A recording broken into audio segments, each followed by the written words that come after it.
And there you go. All right. Welcome to the Shit Show Podcast. Say and swear words on the internet with my friends Chris and Anthony. The Shit Show is where you want to go for all your podcast needs. It's the Shit Show with Chris McAtee. It's the Shit Show with him, you, and me. So come on down to the Shit Show. Let's go. Let's go. Let's go. Josh. There's always a bitch. I thought he was actually going to be here tonight, but he let me down again. How dare him? Shit Show Podcast number 10 coming at ya. 10-ish. Live from Cedar Rapids, Iowa. Now they're going to stalk us. Oh, yeah. So, what's new? What's up, guys? Vape Nation. Vape Nation. Yeah, so I'm gay now. Yeah, that was... Excuse you, sir. Gay as shit now. See, I want to get a CBD vape because apparently it would help my leg, people tell me. I don't know if that's true or not. Dude, there was CBD gummies on Groupon yesterday. I was like, what the fuck? It came up like on Groupon. It's like, here are some shoes for $25 that look really fancy. You can wear twice. And here are 750 milligrams CBD gummies. They were like, the shitty gas station gummies, like the rings. The little red and yellow ones, that's what they look like. But Nice. they're CBD apparently. Yeah. There's like a CBD vape on there for like $30 too. I'm like, I don't trust that. I wonder, like, I bought some CBD oil today, and it's like 500 milligram doses. Yeah. So each dropper is, it's 500. It's 500 milligrams a dose. And so I took 2. So I took 1,000 milligrams of CBD oil today. But it made me wonder, like, if you filled up your stomach to for as much as, if you drank as much CBD oil as you could, like, how would you feel afterwards? I bet you'd feel amazing. See, I don't know if I could make you, if your body try to get rid of some of it, if you had like that much of it, like if you start sweating a lot or something. Yeah, maybe. I don't know. I know when I get super high, not that I do, but I get sweaty sometimes. Yeah. I think it's because I kind of freak out a little bit though. Yeah. I think that's what that is. Well, have you seen, I don't know how real they are. They're probably not real at all. But like those like memes where it shows like syringes full of CBD oil, and it was like the cure for cancer. Here it is. Oh, and it's yeah. like 5 syringes back to back of CBD oil. Like because I think as far as like treating cancer patients goes, I mean, I would assume that they're taking really high doses of that shit, So I mean, if it cures cancer, I mean not cures, but if it aids in the curing some part of curing cancer, then I mean, yeah, maybe the worst thing would be get a little sweaty, maybe throw up. Yeah. Your shits would be so oily though. Chemo side effects would be way fucking worse. I mean, you're gonna shit and throw up on chemo too, but you're right. you need to keep your hair if you just fucking smoke the weed. I always hate seeing like people that you can tell they're gonna die. Oh. It sounds so fucked up. You can, you see them and you're like, fuck, man. And you watch them get like worse, and you're just like, God damn, they're just not gonna show up for work soon. Yeah. Yeah. That would be the absolute worst. Would be like that'd be the worst part. Be having cancer and then like still having to go to work. Dude, I would. Right. Like I get depressed and shit when I'm like have like a nagging injury or like I'm sick. I'm just like I can't do shit. Fuck. Imagine having cancer and still just like just knowing you still gotta like go to work. Dude, I actually have an insurance policy that if I'm diagnosed with anything terminal, they pay out like my life insurance before I die, and I can just fucking rage. Dude, Oh, hell yeah. It's like $225,000. So if I'm ever diagnosed with like, hey, you got a year to live, like I can basically give them my doctor's note, or my doctor contacts them for it, and then like they just give me that lump sum, and then that's like. I love that. I feel like that's what everyone should do. It's not even expensive, dude. I pay like $40 a month for it. Yeah, that's great. I should see to it that like I'm into that shit. But I feel like that should just be like standard, you know, like Getting enough luck to be like terminally ill, then someone should just give you like $200K and say good luck. yeah, yeah. Like if there's anything that like I'm cool with like taxes going towards, it's definitely shit like that. Right. You know? Terminal illness funds. The last, like, that's hell. That's hell. Being like terminally ill but still having to go to work so that you don't die earlier. It's like it'd be a shame if I didn't go to work and starve to death for the cancer killed me. Son of a bitch. Gotta go to work so I can live the extra 3 months here. Yeah. Dude, I always think about if I was like super rich though. Have you guys heard the term biohacker before? Mm-hmm. A lot of people nowadays will hear on like podcasts and shit like biohackers, and basically they're just people who like basically just fuck around with their bodies a lot and try to find like the healthiest shit and like the healthiest products and supplements to use. But like I would totally, like if I was rich, I would fuck around on like an intense level. Like I would do shit like that, just drink as much CBD oil as I can and just see what happens, you know? Vlog it. Like, yeah. So starting this week, I'm going to do 20,000 milligrams of CBD oil every day. Just eat a bunch of those gummy bears, you know, just pop them in your mouth. That's what, when I see those gummy bears with the THC in them, I'm like, someone by now has to have just tried to eat a bunch and fucking lost it. Dude, I mean, if you could hold it down, you would go fucking insane. Those like Star of Death things that you can buy, like, apparently in like California or Colorado, that Joey Diaz eats. Yeah. I can't remember what the milligram amount is, but something fucking ridiculous. There was a kid in Colorado who he went there because weed became legal, and I don't think he had smoked a lot before, and he had taken some THC gummies, and that was back when it was like not as regulated. Yeah. And I think he I want to say he ran off of a rooftop or something and he died. And I think for like a little bit there was some like anti-weed propaganda because of that. He just sprinted straight off of a rooftop. Right. There were conservatives that were like, see, it does kill. It is, it is bad for you, but it's like alcohol, dude. Maybe he was just stupid. He fucking deserves it. Right. Yeah, see, that's my thing with a lot of it. Like before you blame like alcohol or like alcohol caused this person to die in a drunk driving accident or like, whatever, you should just check and make sure the person is not just stupid first. I should say he deserves it. His parents mostly deserve for raising a fucking dumbass. Yeah. And then his parents are dumbasses too. We just keep going down the line until there's that one kink in the chain where they had smart parents and then they raised dumb kids. Yeah. And we blame those parents. It's because those parents worked a lot so that they could put food on their table. And then those kids raised themselves. That's what it was. Got super fucking stoned and sprinted out of a rooftop. Yeah. So I should go to my family tree back. When did we become stupid? I think me. Exactly. I think it was me. Yeah, exactly. Right here, boy. 1946. This is like a picture of him, like I cut that with they're never smiling. His flies down, and he like missed a button on his shirt. Like it's just like. This is the first idiot in our family. This is your great-great-grandfather, John. He had an IQ of 70. He was considered legally retarded, but we loved him anyways. Fortunately, he got a bitch pregnant and continued his line. Oh, that hurts my soul when like just two people who should not have kids have a kid. Yeah. The girl I was with last night, we literally were talking about getting a vasectomy because it's a thing that I want to do. Because I think there's enough people, and then also like we don't need any more of this. Yeah, kids are the worst. Yeah, I don't know. I would rather not procreate. I might freeze some just in case. Maybe one day when I'm like 35, and I'm like, man, I never had a kid. Dude. I think that's the move. I'm not. Maybe the only way you can have one is on purpose.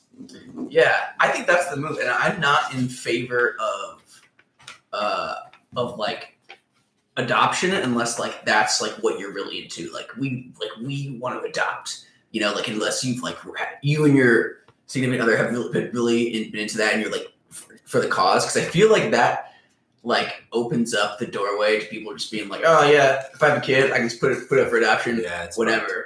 And it's like you're raising someone else's kid, which I mean, like I said, if that's your thing, that's your thing. But it shouldn't be like the default way of like, oh, like, yeah, we don't want to take the traditional route. Like, just freeze your fucking sperm and your eggs, pay the however much it is, have your own kids. Yeah. You can have them like 40 without any like health issues or anything, or health risks too, if you really wanted to. Yeah, and DIY, like just come into an ice tray. See, I don't trust the power supply here at my house. Like our breaker flips sometimes with the AC. And I was kind of gonna do that, but I was like, dude, like, could you imagine if you? when the electric goes off, I just sprint out of the room, like panicking. My kids, like. Imagine if Dude, it could be like a point of contention between your roommates, like. Like, you gotta quit putting your cum next to my frozen veggies. Yeah. Or you can threaten the man with like, Chris, you fuck me one more time, I'm gonna fucking throw your sperm out, man. when the power goes out, you have to put your sperm in like a special cooler. Yeah. Or like keep it at the neighbors. That's hilarious. You fucking throw my sperm out, bitch, I'll fucking stab you. Imagine having to ask the neighbors, like, hey man, our electric's off, or like our fridge doesn't work right now. Is there any way I can keep this like in your freezer so it doesn't go bad? They're like, oh cool, what is it? I'm like, it's cum. Dude, in the future though, if we continue, like if we pump money into freezing your own sperm, eventually you could have like DIY like freezers at your own home, super high tech. So you can just fucking like jerk off into a fleshlight and pop the capsule off the end and stick it in there. Just plug it in. Yeah, you just buy them like off Amazon, they ship them to you, and it's like ready to go. You just plug it in for like 12 hours, set charges, and then you just bust in it. It wouldn't even have to freeze it forever. I mean, well, I guess at a certain point it would, because like after like what 35 or something like that, your sperm like isn't as good. Yeah. But like that's how you have kids with like weird shit going yeah. on. Even if it only froze it though for like 5 years, 10 years at a time, still might be enough to give you like a decent window. I thought it was different. I thought men can just produce sperm forever, but it's women. No, men can produce like viable sperm forever, but it's the women that if they like a geriatric pregnancy it's considered a geriatric pregnancy when they're in their 30s, which is crazy. So does it come from like the egg then? Like, because I know like the chance of like disabilities is higher. Women are born with the amount of eggs that they're going to have for their whole life. Damn. It's the same for men though too, because as you get older, you know, your sperm quality is going to degrade just like everything else. Yeah. You know, the organs they created are going to degrade. Not to mention like all the radiation that we're not aware of in today's world. You know, that's right. Like if you live in straight nature, your sperm would probably be better for a while. But yeah, I mean that shit's always on fleek. I don't know what you're talking about. They have like perfect eyebrows, and they're just like, I'm just gonna do a quick 5K to the egg. You guys want to come with? Well, what if you freeze your sperm, plug it in like a fucking like power cell in a sci-fi movie. Cold ice smoke shoots out of it, freezes it. But then also you can log on to via your phone and engineer your children on your phone, like blue eyes, swipe. Yeah, that's a thing now, CRISPR. Yeah. That's kind of ironic that it's called CRISPR because we're talking about freezing sperm. Yeah, that's a good point. Yeah. Dude, I only fuck with chicks who are pro-abortion. That's like question number one on first dates for me. And do you have at least $800 in your bank account right now? Split it with you. Yeah, man, it'd be really hard for you to fuck with me, for me to fuck with any chick who was like completely anti-abortion. Yeah, you know, I can understand like late-term abortion, like that's understandable. Like I'm not really for that either. Yes. Unless like, you know, I'll smash its head after it comes out. And not only are those bitches just like. You don't want to, you know, accidentally have a baby with her, but also those type of like women are ultra annoying. Yeah. Like you don't even need to start the conversation about being pro-life. She's going to tell you, and she's going to tell you quick. Yeah. And she's probably also vegan too. Man, I don't know. The vegan I know is not pro-life. That works out. She's not pro-life, so okay, she's pro-choice. She strikes me as someone who would be pro-life. Really? Yeah, she's very outward with her opinions. Yeah. And, she yells a lot. No, man, veganism and pro-choice are going to go hand in hand every time. Yeah. Like every fucking time. Oh, for sure. It's the same. It's like going to Nubo. If you go to Nubo, everyone there is pro-abortion. For sure. I like to say pro-abortion. I know it's pro-choice. But I really like calling it pro-abortion. Yeah. There was, what do they call it? I think they were trying to change pro-life to something else. I don't know. Well, never mind. someone was trying to change pro-life to be like a more I think it was the liberals. They're changing it to be less or like less sounding. I don't know. Are you try to find it? Yeah, I feel like pro-lifers. I feel like there's a reason for people who are pro-abortion. Of course, once like abortion clinics get popular enough, there'll be really no reason anymore. But I feel like the pro-lifers, like, if you really follow their train of logic, like, they would be better suited, like, being pro-planned parenthood. Just being like pro-planned pregnancy. I mean, I think it's called anti-choice. I think they were trying to make it anti-choice. I think the liberals were trying to make it anti-choice to make it sound like you guys. Yeah, you guys are taking this away from us. I don't like that label either, the pro-choice, because that puts like, oh, choice is like the highest like ideal. Mm-hmm. Like you're denying someone's choice. Like, choice is weird too, because everything's a choice. Whether you get the abortion or don't get the abortion, it's still a choice. It's still a choice. Like, people's ability to make choices isn't the highest like standard. Like, you shouldn't have the choice to murder. You shouldn't have the choice to like do certain shit. I mean, we do, but like when you label it like that, it's like you could label this better. You could. There's a better way, more intelligent way to go about this, more effective way. I feel like. For sure. Yeah, pro-choice doesn't make any fucking sense. I think both of those sides are just like fucking like, you guys should just be like doing something else. I feel like you just like to argue, If you're a strong pro-choicer and you're out picketing, you're a strong pro-lifer, like, what are you doing? Like, you ever drive by the Planned Parenthood up around First Avenue when the people are outside protesting? Yeah. It's any time of day. Anytime you pass it. There was like 20 people outside of there when I was taking an STD test last time. That's hilarious. I had to go there once to get tested. I was clean though. Yeah. It was. I thought you had to tell us that. It was a low point though, because like I know WI, so I had no car, and then this chick like hit me up like 3 weeks later, and she's like, "Yeah, you want to get tested?" So I had to fucking bike there. Oh my god! Just like, dude, solo right now. Yeah, I rode up on my motorcycle and was like, I fucked a lot of people. I need to get tested. If you just walk in your jacket and glasses, like, yeah, that way, man. Yeah, I did too. They were like, yep. I hit on the they had I was like a college kid, so she's like, I don't know if you call me an intern or what you would call them, but they asked if she could like sit in on my like whatever, and I was like, oh yeah, I don't give a fuck. Dude. And then like the actual like, I don't know if it's a doctor or whatever, like that person that actually works there, like asked me how many sexual partners I had or whatever. It's such a jarring question. You're like, whoa. Not for me. I don't give a fuck. I was like, I told them, and then like she looked at me and like the fucking like student chick, I could tell she was like, what the fuck? Yeah. And then like, I don't even know how many. Yeah, at this point it's kind of a jumble. Yeah, but it's just like it all blurs together. Courtney was lucky number 50. That's right. You told me That's that. fucked. When I got my IUD put in, I had like a student there, and so like I don't know if you understand what that process is, but they stick one of those like things in you. I don't know what it's called. A speculum. Yeah. I don't know. I know they stick it in my room. Oh my god. Nowadays too. They stick a speculum in you, and then they like open up your cervix. And like, I just had 2 people just peering literally into my vagina, and yeah, and like the nurse, they're and like so you're on your back, and like I'm looking up at the ceiling, and on the ceiling they had pictures of kittens and puppies for Dude, specifically. Fuck those people. Yeah, and No. and then like the doctor that was administering this was like, wow, you have a very beautiful cervix. Ashley, this is what a really nice and healthy cervix looks like. And I'm just like, At least I don't have I'm like, cervix. thanks, guys.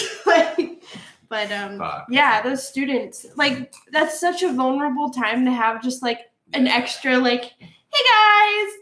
Yeah, I hit on the chick that was in there for mine. Oh my god. Yeah. You would. And then like she got lippy with me too about it. She's like, well, let's see how this comes back first. Well,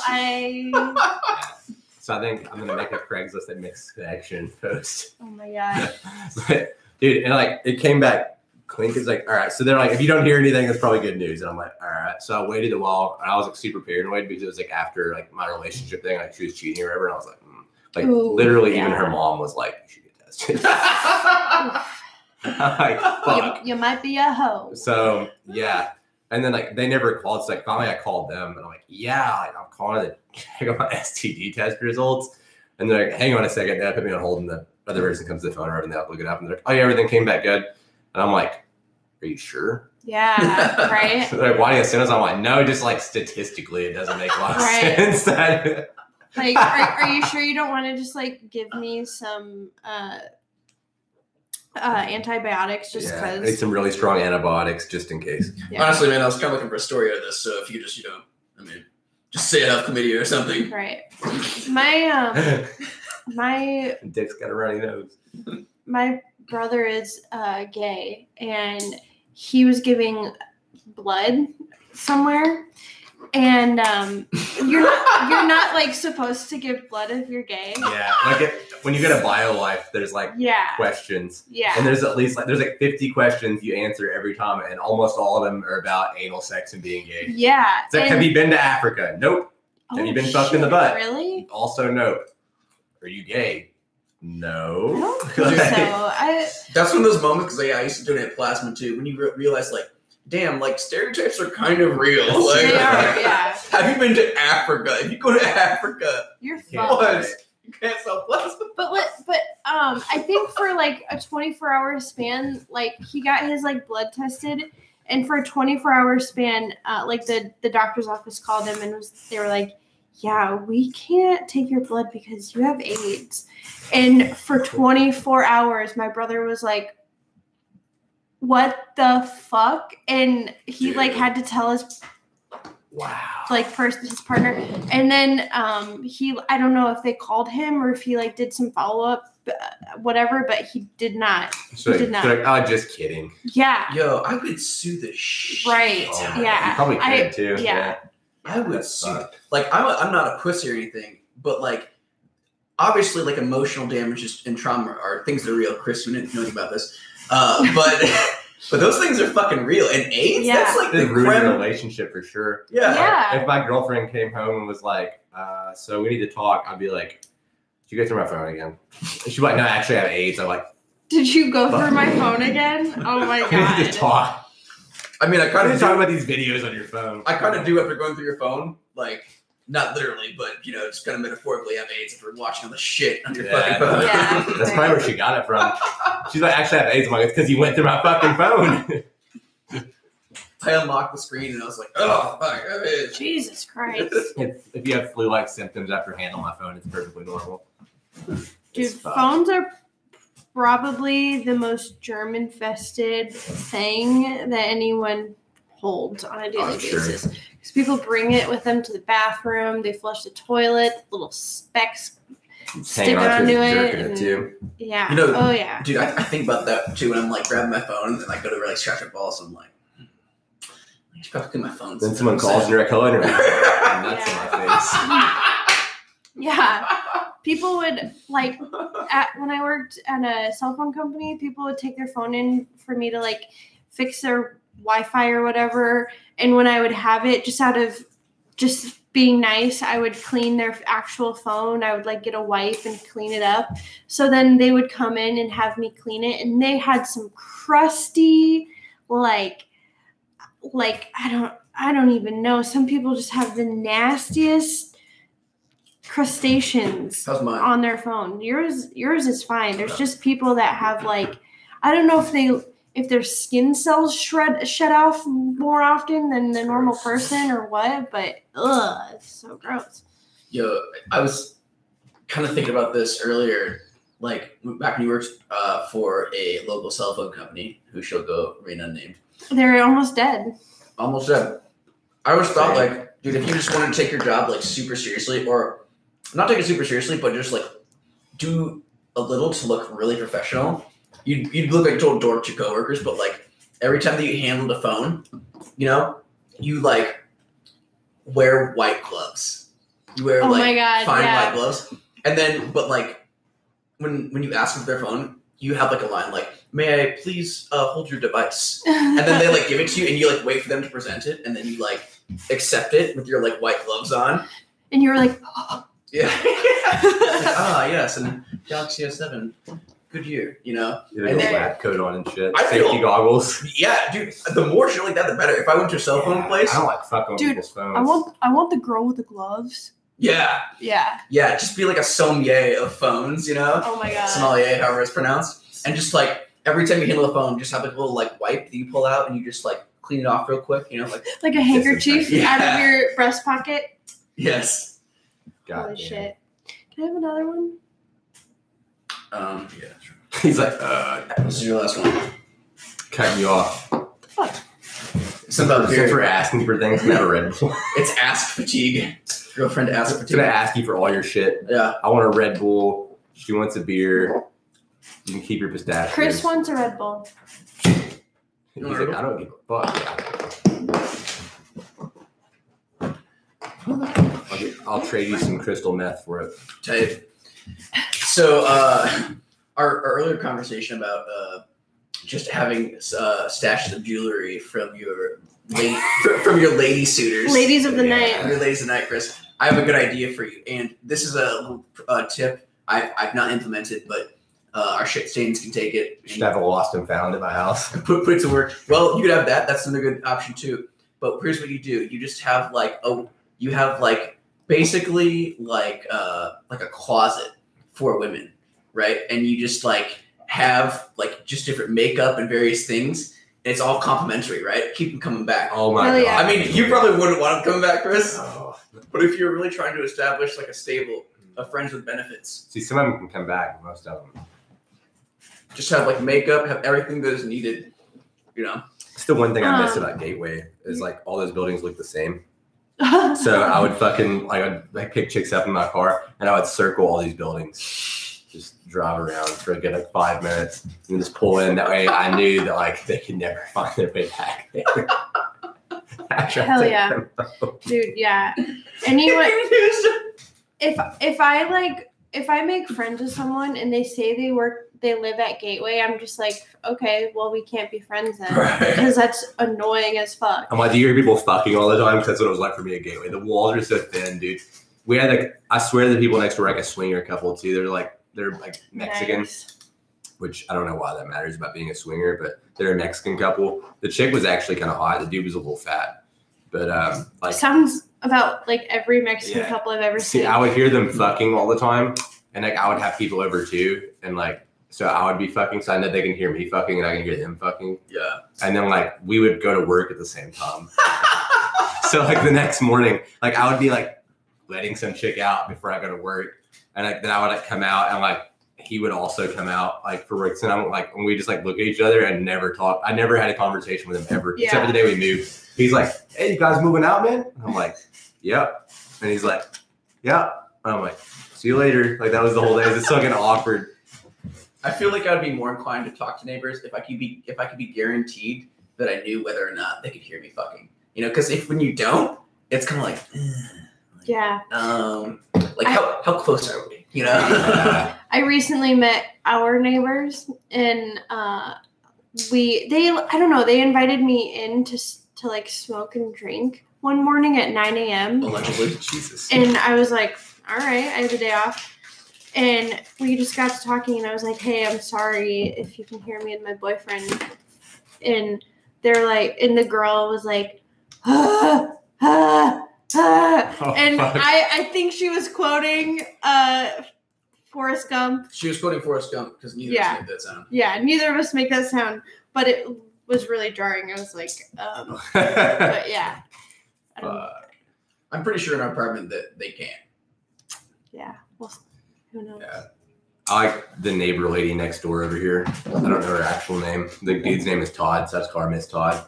Your face. Yeah. Yeah. We also leave for work at the same time. I'm like, she's like, "Hey, Chris," and I'm like, "Miss Todd." Oh wait, is her last name Todd or No, her husband is Todd. She probably likes it if she's old. She's like in her 40s. She owns that Dairy Queen over there. Oh, Nice. nice. Yeah. So like, but the reason I brought this up is it's like awkward, like sexual like tension or just like sexual thoughts and like dealing with neighbors. Is like she wears these like skimpy ass panties, and I know this because for some reason they hang their shit on a clothesline outside. Ooh. Well, She's always like out there like in a bathing suit, like hanging up her skimpy ass panties on the fucking clothesline while me and Josh are in the back are like shirtless, fucking hitting mitts and shit. Cletus is with us. Cletus. What is up, dude? Yeah, boy. It's so good to see you. Yeah, I posted this on Facebook a minute ago, so Oh no. Did you tag me in it? no. Okay, Yeah, great. that's Because we've been talking, Shit, too. Anthony, we've been talking about sex with my dad. Yeah, what's good? No work tonight. Dude, I'm off work Tuesday for no reason. If I was smart, I would have put myself scheduled off on Thursday so I can get fucking shitty on America Day. That's right. I might just change the schedule. I can do that. I'm their boss. I'm like, you know how you were going to be off on the 5th and I was going to be off on the 3rd? Well, it's not happening anymore. Now I'm off on the 5th. I kind of Fuck do you that. guys. Yeah, well, they'll be all right. They're old. They've seen that fireworks. They're not going to go out and get laid. Fucking losers. I feel like with all the Trump people who voted for Trump and the kind of upsurge in like kind of Americanness that's happening right now, I feel like if like all those people just like got together on the internet in some way, on a website, on whatever, and they all just decided like, hey, the week of before 4th of July, a couple days after, we're not going to work and we're not taking it off for vacation, and fuck our employers, they'll just have to fucking deal with it. And en masse, we just expanded 4th of July to a week and made it America Week. I'm surprised it's not multiple days now. Yeah, man. Dude, that's what Trump needs to do. He needs to expand it out. That's the move. Dude, What's that's the ultimate move. have you guys noticed like the flags half staff like once or twice a week now? Yeah, all the Really? time. Why? Yeah, this like it's Just for so much everything shit. now. Like used to it was like 9/11. I'm like, oh, that makes sense. And now it's like some cop in whatever town got shot, half staff. I'm like, nobody cares. Like, not to be a dick, but That's the definition. it's like not important anymore. So it's like, hey, go out and put the flag at half staff. I get email notifications at work. So that's like one of my things. It's like my job apparently. Huh. So like, they're like, oh, so and so died in a plane crash and like wherever, and the governor ordered the flags at half staff. I'm like, dude, like we use it so often that like people are literally like, they'll come in and they're even like, man, the flag's at half staff again. I'm like, yeah. Like, what happened? And I'm like, don't know. Yeah, I've never really cared that much about like the flag being half staff. I'm not really much of like I'm not a weird flag person anyway. I'm not a flag person. I'm not like I'm pretty nationalistic in like, look, I think having some nationalism is good, you know, like having some pride for like any group you're in. Like if you're gonna be in a group, be in it by choice and have some pride for it. You know, of course, like everywhere in the world is a country now, so you can't like be born not a country. So, Yeah. But you should, I feel like you should consciously live in the country that you want to live in and have some pride for it. But like the whole flag thing, you know, it's just kind of like, it's really Or just a kneeling symbol. during the anthem. That does nothing to me either. I'm like, yeah, well. I Oh don't my care. God. Yeah, no, yeah. that's like taking it too far when you get to stand for the national anthem or the Pledge of Allegiance. That's like, all right, let's tone it fucking back. Yeah. All right. Let's tone it back. It's like disrespectful to clap at the end of it too, and dumbasses always do. We're not supposed to do that. And the thing with like the flag stuff too is like they're like, oh, well, they're kneeling for the national anthem. There's just like so many rules for the flag that like are things that we completely ignore. It's kind of like the Bible in that way. Like people pick and choose what shit they're gonna go with. Like you're not supposed to be able to use the flag for any advertisement or put it on any products that you buy or sell. So like beer cans with flags on it, that's against the fucking rules. Like I don't know, the way you have to fold them, not burn them, they can't touch the ground. All this different shit is like I don't know. Because we have to switch the flag. I was not right. Anytime it gets like torn from the wind, and I have to like fold it up in a fucking triangle, and we have to send it off to a place to get burned. I'm like, this is so stupid. Yeah, that's one of those like George Washington facepalm things. Like, no, you didn't. That's not what we're going for here. Like, god damn it. Mhm. In fact, like a cool like torn up American flag that's been in the wind Way cooler. would look way cooler, cool. dude. That'd be Like it's badass, storming, it's just fucking like flapping. It's cut in like 3 strips. dude. Anything that's like beat up and tattered is awesome. Jeans, geese, Me. Chris's penis. Pose. Pose. All right, topic here. designing the ultimate bar, the ultimate like upscale, but still like not hoity-toity bar. I'll start us off. The nut bowls are filled with pistachios that have been pre-cracked and just pistachio nuts filled to the brim. They're out of business in 2 months. Pistachios are expensive as fuck. I'm talking that's not. We're talking fancy. Oh, upscale. Okay. We're talking fancy here. Okay. Buddy. I don't like eating shit out of like community bowls and bars, anyways. Well, we're not letting riffraff into this bar, so you're in luck, Chris. Yeah. But it is still a bar, so you're taking chances. Yeah, taking chances. Just consider you're I like had chlamydia from the cereal bowl at the bar. It's like, goddamn. Okay. Instead of just bringing water out just to prime you, because have you ever been to an upscale restaurant where they just bring you water or water's waiting for you? Yeah, they'll have like a pitcher or something. Yeah, it's champagne, and you don't pay for it. I mean, I like where you're going. I feel like champagne isn't really the vibe of bars per se. You know, I mean, here's what I'm talking about. I'm talking about like a sports bar that we would go to, right? But then maxing it out for the ultimate sports bar experience. Okay, you know? So yeah, instead of water, champagne, whatever, it's a beer. It's a light beer. I'm sorry, you can't. I'm not sold on the champagne. Maybe I'm not saying champagne. I'm saying a light beer now. Oh, okay. Yeah. Yeah. I'm saying it's like a glass of like a house light beer or something like that. Yeah. You just come in and they just immediately give you a glass and of it's light free. Beer. I like that. Yeah. At the bar seats should be like armchairs. Like instead of like bar stools, like all the ones at the bar are like fucking like comfy ass chairs with like cup holders on them. And they have an option. They have like chargers in them, so you can charge your phone. For sure. Yeah. I like it. Basically, like the Galaxy movie theater chairs at the bar would be dope. Mm-hmm. Bartender, Hooters chick, after 11, tits come out. Just topless. All right. And it's like a classy, like upscale place, so people like ignore it too. Right. Nobody's like, oh, titties. Like, dude, isn't that, dude? When you see grown ass men get hyped for titties, like you're 40, dude. Yeah. It's fine. It's gonna be okay. Right? We're gonna make it through it, Dan. Here, Dan. I know you haven't had sex in about 2 years, but we're gonna get through this. That guy drinks hella Mountain Dew. You get excited when tits pop out. Dude, that's one of my pet peeves too, is like when you're watching a movie, something in the same way that like when you're watching a movie, somebody and like every time something funny happens, they're like, they do that shit too. When boobs come out, they're like, oh, boobs, like this is the weakest form of boobs is movie abs. Movie boobs. Like movie sex scene, like you see a nipple for like 2 seconds. Like, bro, do you need to go masturbate? We can pause this for you if you need to masturbate. Otherwise, shut the fuck up. Oh God. Okay, let's see. So, like, you have your billiards and your darts. What is something a little more upscale than that? VR. Dude, yeah, VR. They have VR darts. Or like, okay, you know they have how they have trivia at some places. Yeah. Instead of saying, "Can I bring you a trivia box?" They're like, "Can I bring you a VR box?" So you're just doing VR at your table. Yeah. Cool. That'd be kind of cool. Pool table, but it's equipped with like a dude who's just like really good at pool, right? Wearing like a suit and shit and has gloves. And so if you just want to go play pool, he's just ready to play pool with you. He's there. Yeah. He's chilling. And like he's really good, but he can like you can like change his setting, right? Like so like you're like, all right, I want you to play on level 5 with me. He'll play a level 5, you know? Right. Or maybe just like, I don't know how good I am, play one game with me, engage my skill level, and then play a couple more games and just play at my level. So every game just kick ass. Yeah. All right. Dude, that's suck at pool. In the bathroom, they have different types of cologne, like bottles that you can just spritz on yourself.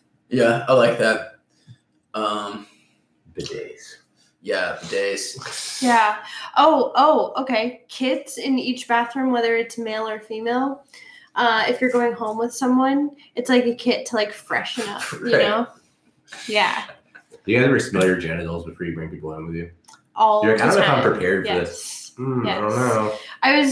I shouldn't tell that. I take a lot of baths, so generally my genitals are smelling pretty neutral. Yeah. See, I don't know. Like, you're out all day though. Like, you like sweaty a little bit. You get that little like the gooey the gooey between your ball sack and your thigh. Right. Yeah. That's never good. What you do is you get a paper towel from the dispenser and you put a lot of bathrooms have foam soap nowadays. You put the foam soap on there, you go in the bathroom, do your business, and then just freshen up with that shit. Oh, here's an idea.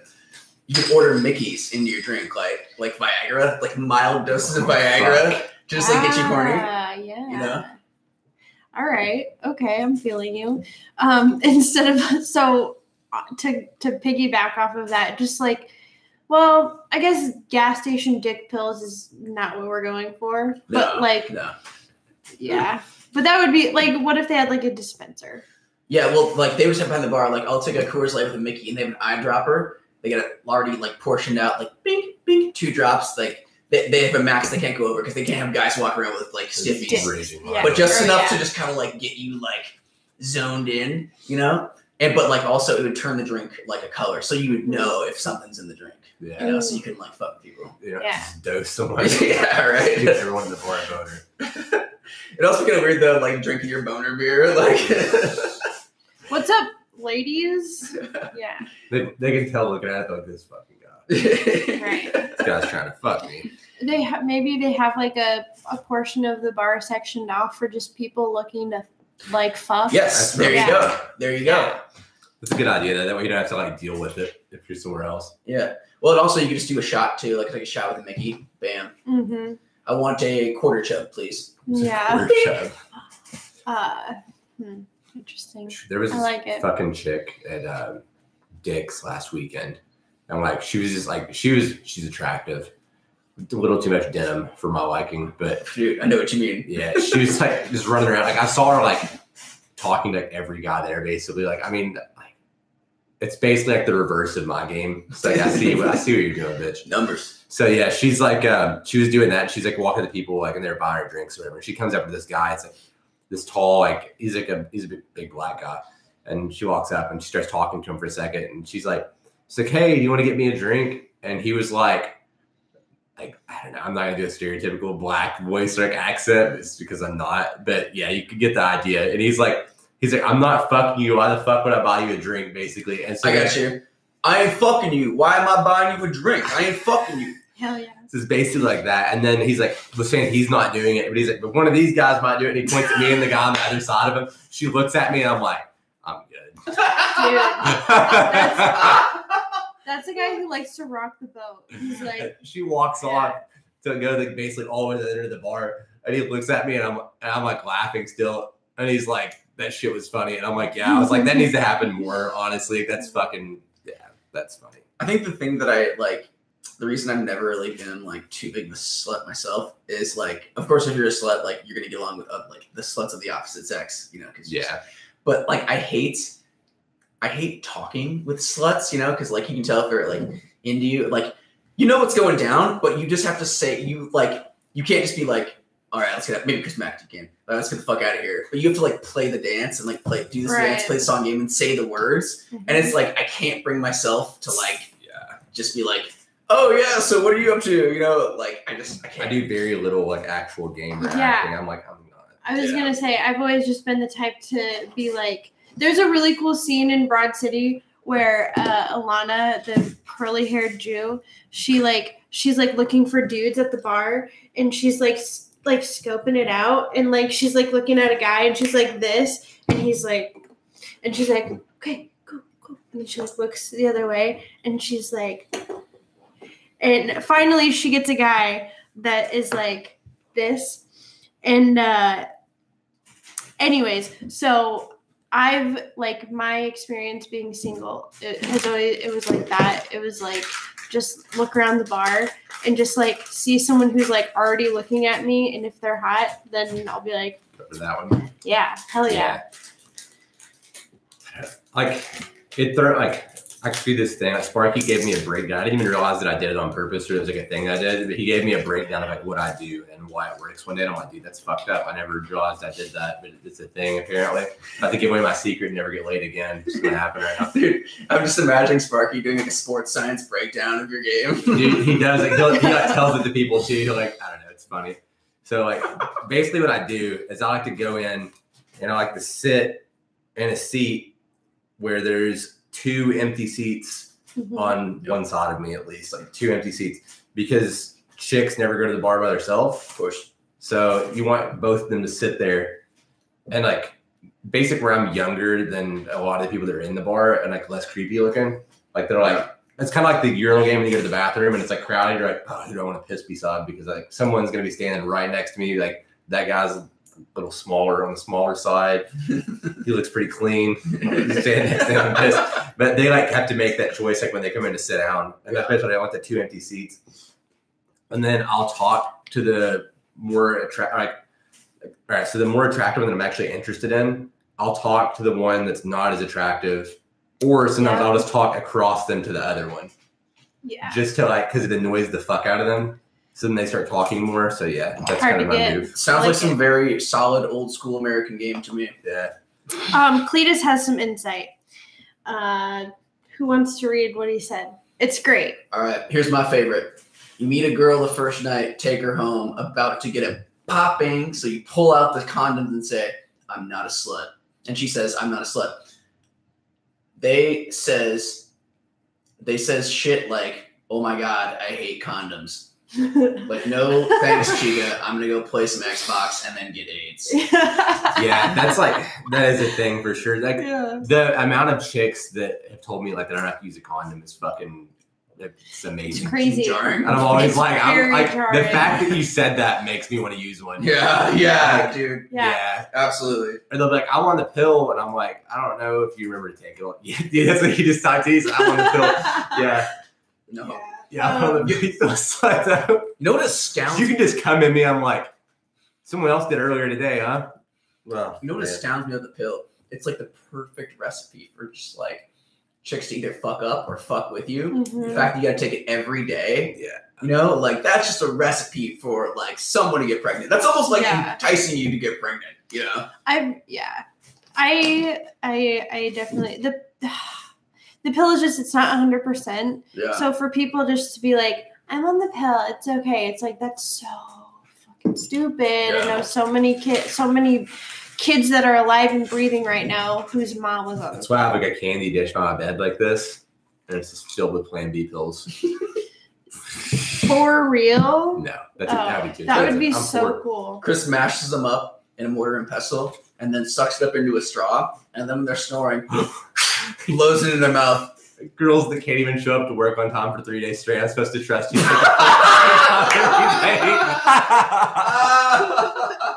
Oh dude, my God. The truth. Dude. Bitch, your car payment is past due. I want to check your credit score for I trust you. Dude. You work at Casey's. Oh, shit. Dude, I've done that, man. I've put a morning after pill in someone's fucking drink before. I'm not gonna lie. Dude, if there was a right before pill, you take it right before and you guarantee right before pill, that'd be money. There's two things. There's a sponge that girls can put up inside them, and then there's something called, I think it's VCF, and it's a film that girls can put inside them that's just like a really like a high, very potent spermicidal concoction. It's like those Listerine strips, but exactly. You just put So I think that's the closest thing. And Elaine from Seinfeld, there's an episode where she is like obsessed with the sponges, and like her pharmacy stopped selling them, so she, I don't know, buys them out. But anyways, I've used a sponge before. I've been with a couple chicks who had the arm thing. Yeah. Is it the implant? Yeah, it goes like in like into your bicep or whatever. And like I thought, like I just had like a weird feeling she was like gonna try to trap me as a kid. So like I knew her for like a long time, and like so like we were like fucking without condoms. Like I trusted her and stuff, kind of. But then she started giving off like weird vibes, like she's gonna trap me kind of vibes. So we didn't make it out, and like I would go out of my way. Like I knew like which arm it was in, so I'd go like while we're like making out, I'd be like. Still in there. Oh my God. Okay. That sounds like something I would do for sure. I don't trust you. That's funny because so that type of thing in the shot, and really any birth control that gives you hormones literally makes a woman crazy. It makes them batshit crazy. So that doesn't surprise me that she was doing weird shit. Cause she got weird. That's I don't think there's really any free lunch, when it comes to that. When you're fucking with the cycle that creates human life, which is so important, but also so delicate at the same time. Anytime you fuck with that, there's going to be some kind of side effect somewhere else in some way. Yeah. I said I dated a girl one time. The first time we had sex without a condom, she starts asking me what would be a good name for a kid. Oh my God. Climbed out the window. Oh my God. My condolences. Fuck. Yeah, that's some crazy shit. Yeah, I had to split the price of a fucking Plan B pill recently. I mean, great. That's good. Yeah, it's responsible. Saw her on KCRG. Such is life. I just saw a kid that I went to school with on KCRG for murdering his girlfriend. You beat her to death. Yeah, Sparky. And he got out of jail. No one knows where he is. Oh my God. Yeah. She died before she died.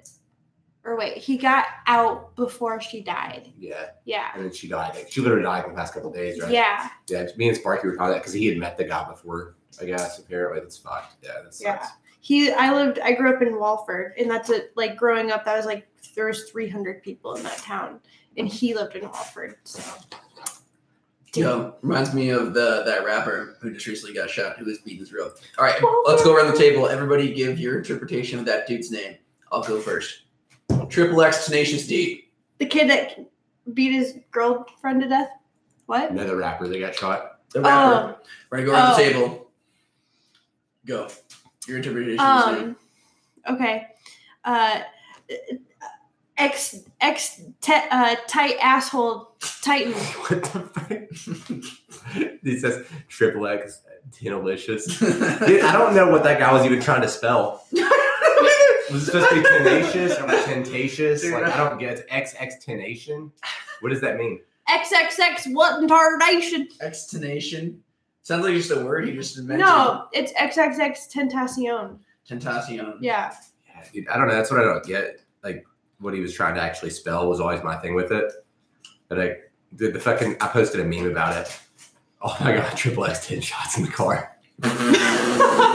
Oh my God. Yeah, I don't get that whole thing. The meme I posted was someone said something about XXX getting taken out or something. I was like, it was something about the porn. movie, yeah. Vin Diesel, right? It was a meme. It was XXX had hair, and it was a weird porn thing. I can't remember what exactly it was. Fuck it, but yeah. Eric McAtee. Oh, I don't know if you're still watching. He is probably. What? I want to know if that kid got fired. Oh, sure. Check it out. My nipple's been hanging out half this time. Oh, great. That's cute. Anyways, Eric, if you're still watching, let me know if that kid was just automatically banned from work or something. Because they both worked at GoDaddy. And Anthony had a really funny anecdote. But I don't think he would want. They both worked at GoDaddy. Do you think when it was happening, she said, "Stop, Daddy"? Which he said You're that. welcome. Fuck. He said that. But it's you missed the opportunity for no daddy, right? Oh, Cletus! Yeah! Oh, Jinx. You owe me a soda. He's funny as fuck. Hell yeah. Yeah, I don't think Eric's watching because there's 3 people. Oh, wait, maybe he is. I don't know. Anyways. Yo, so I downloaded this app called Duolingo, and it's this app that is designed to teach you a different language. I have it on my phone too. Yeah, I have it on my phone. I was fucking with it earlier today, man. Doing Spanish. I was into it. I was getting addicted to it. Yeah. It's set up well. It's set up like a video game. Yeah, I feel like it would actually work. It's like an effective way to do it, I feel like. Yes. Yeah. I watched this TED Talk a while back on this chick who was big into, she's a high exec in game design for video games. And so she's not a nerd into weird gamer culture, but she's into the algorithm behind what makes people want to keep playing a game and stuff, getting achievements, unlocking shit. Yeah. And this reminded me of that because it was just designed set up just like a video game, so I was getting little hits every time I was successful of dopamine. I could feel it in my brain getting little hits and wanting to continue. Ooh, winning. I'm winning. I'm so smart. Yeah, exactly. Yeah, I always wanted to learn a second language, but I don't think I have the patience for it. I mean, I barely do English, to be fair. Like, I know people who have English as a second language are better at it than me. You should do English on the app. Just get better at English. Could you imagine if like you just went inside the bar and saw someone on their phone doing better English? Like, or like a girl sees your Duolingo on your phone. She's like, "Oh, what language are you learning?" And you're like, "English. I don't know English that well." Oh wait, that's good English too. I just used good grammar in that fucking burn. I mean, it's not really a bad idea. I think for like native English speakers, you would have like an advanced version, so you could just like not learn English, but just get better at it. You know, it kind of really opens up the door to really making an app like that for learning anything. Really, yeah. As long as the field they're studying is already like very fleshed out, you know, and like we know like you learn this, then you learn this, then you learn this, and then you'll be at competency. I feel like that language app's a good thing, but I think like you just supplement it with like someone that you can talk to like on Skype like once a week or like once every other week or whatever, and actually like have a conversation with it. They speak both languages, and like so do you kind of. That way, like you guys can kind of like use it in conversation because it's different. Like picking a word or even like writing a word in English is different than like being able to like structure a sentence the right way. Yeah, that should be like a feature of the app or something, right? So like once a week, you just like are just able to like Skype or FaceTime with somebody else, and maybe like the app gives you like objectives, you know, like have this conversation. You both have like the same sentences, but like theirs is in English and yours is in whatever that language is, so you guys can go back and forth with it. A guy I work with, he's Bosnian, and he has a wife from Kyrgyzstan, or maybe he's from Kyrgyzstan. I don't know. But his wife, she just came to the United States. Anyways, she just came to the United States, and they don't speak the same language. That's so. I know. That's like a man's dream. But like, yeah. Dude, there's this chick. Oh, this is fucked up. Dude, what if you learn like all the science behind gaming, like I'm talking about, and you got a wife like that, and then you just trained her the way you wanted to. Like you gave her achievements, but you made you a sandwich. You know? Dude, one of my friends, he's older than me by quite a bit. There was this girl that I was talking to that was like 18, and he like raised something that's a good point, but also a little fucking creepy. Because I was like, dude, she doesn't know anything. Like she's super like, it's definitely just like, I can feel the age gap for sure. Yeah. And he's like, it's always better though when you can raise them yourself. Oh, yeah, that's fucked up. Oh man. Like, speaking of chicks who can't talk, there was this chick that worked at one of the high D's here. It's like a mute. So she like points at things, and she's actually really pretty. Like her hand's a little weird, so I feel like that's probably like some thing she has going on. Yeah, sure. But I could overlook that hand thing as long as she just can't talk. And she's actually pretty. Cause I made a joke, kind of, but not really. Like, I was actually serious. Like we were leaving, I was with Josh, and I'm like, dude, I would date that chick. Dude, Cletus, again, we're on the same plane. He said, I bet she's a HJ Pro. I was just gonna say, I bet her hand jobs are off the fucking chain. I had some African buddies who tried to get me to marry one of their friends so she could get a green card. God damn. Yeah, green card. Dude, something I learned recently about green cards, which one of the things I should have known. We think about green cards like, oh, when you immigrate and you finally get legal, you get a green card. If someone gets a green card, they're able to like basically bring in like X amount more people, like people they know, people they're related to. So like one green card, I forget what the stat was, but one green card equals like upwards of like 40 to 50 people being brought in the country. That's crazy. Yeah. Fucking nuts. Did not know that. The chick I dated that went to Mount Mercy, Josh dated her friend also, like her dorm roommate or whatever. So like we were dating. Dope. Yeah. And then she had, there was like someone from like Argentina, I believe, probably, but like English is her second language. Like she was here for school or whatever, and she was gonna have to go back or whatever, like because of a citizenship thing. And I legitimately like almost married this chick's roommate, so she didn't have to go back. Yeah. Aww. I didn't. No, fuck her. What a nice boy. I'll marry you, but you gotta fuck me every day while we're married until we get divorced. We really need to have Cletus on the air. We need to have him here.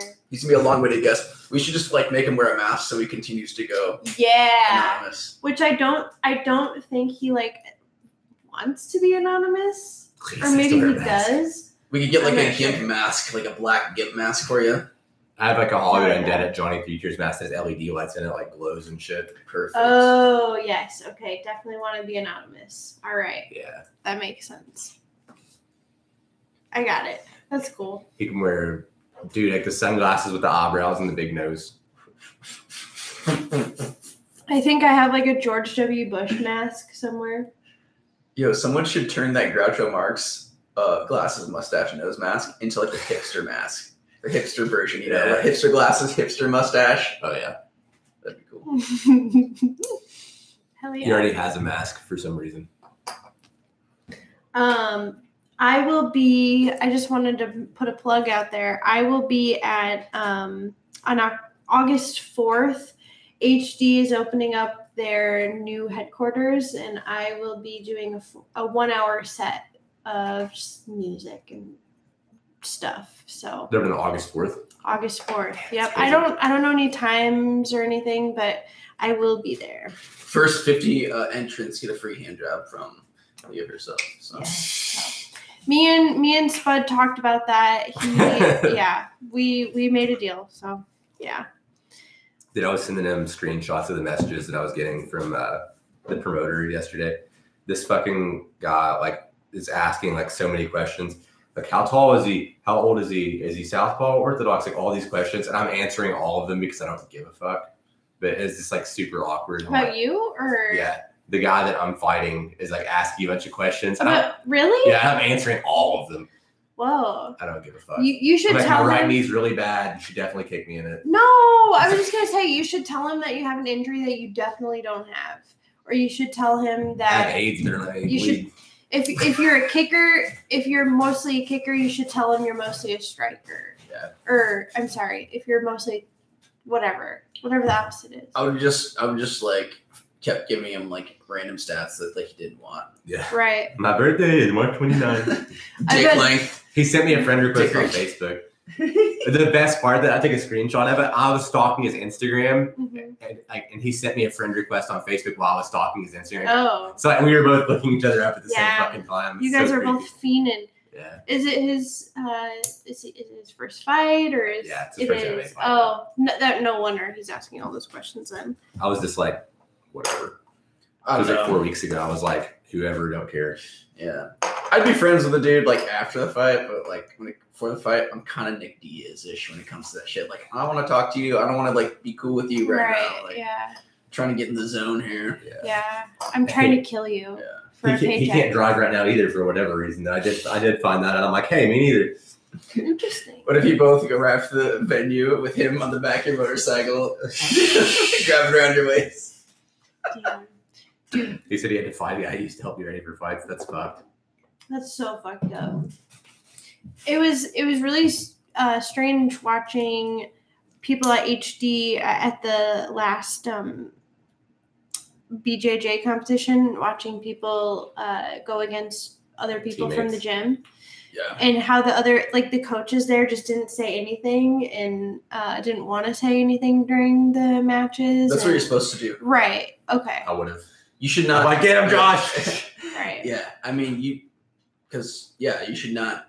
That's how I came up. Is if two teammates are facing each other, that's fine. There's some places that don't have teammates like they're not allowed to. Mm-hmm. But you should have both teammates face each other, and but no one should cheer. No one should coach. Really, it should just let it happen. Yeah, let it play out. I kind of felt like a dick because like the one video of Josh's match, I didn't realize it was what's his name from the gym, Damien or whatever. Mm-hmm. And I'm like, God damn, domination, because he's not gonna have like it was a really good match. I watched it. It was really good. It was like 12 though. I didn't realize who it was. The actors. I was like, fuck it. I was going to delete the console. I'm like, I don't care. Yeah. I wasn't lying. Which brings us to a topic I wanted to bring up tonight. Our young boy Josh Burchettcha catching me in a heel hook. It's pretty fucking awesome. So we had a match, me versus Josh in no-gi. Took him down, was on top of him, and then Josh caught me in a heel hook. started to crank it, heard a pop in my ankle, so we let go, and the match continued, and I ended up winning by submission. But in my opinion, I think Josh won that match in spirit, just based on the fact that we're teammates, and he had me a heel hook, and he was cranking it. Sweetheart.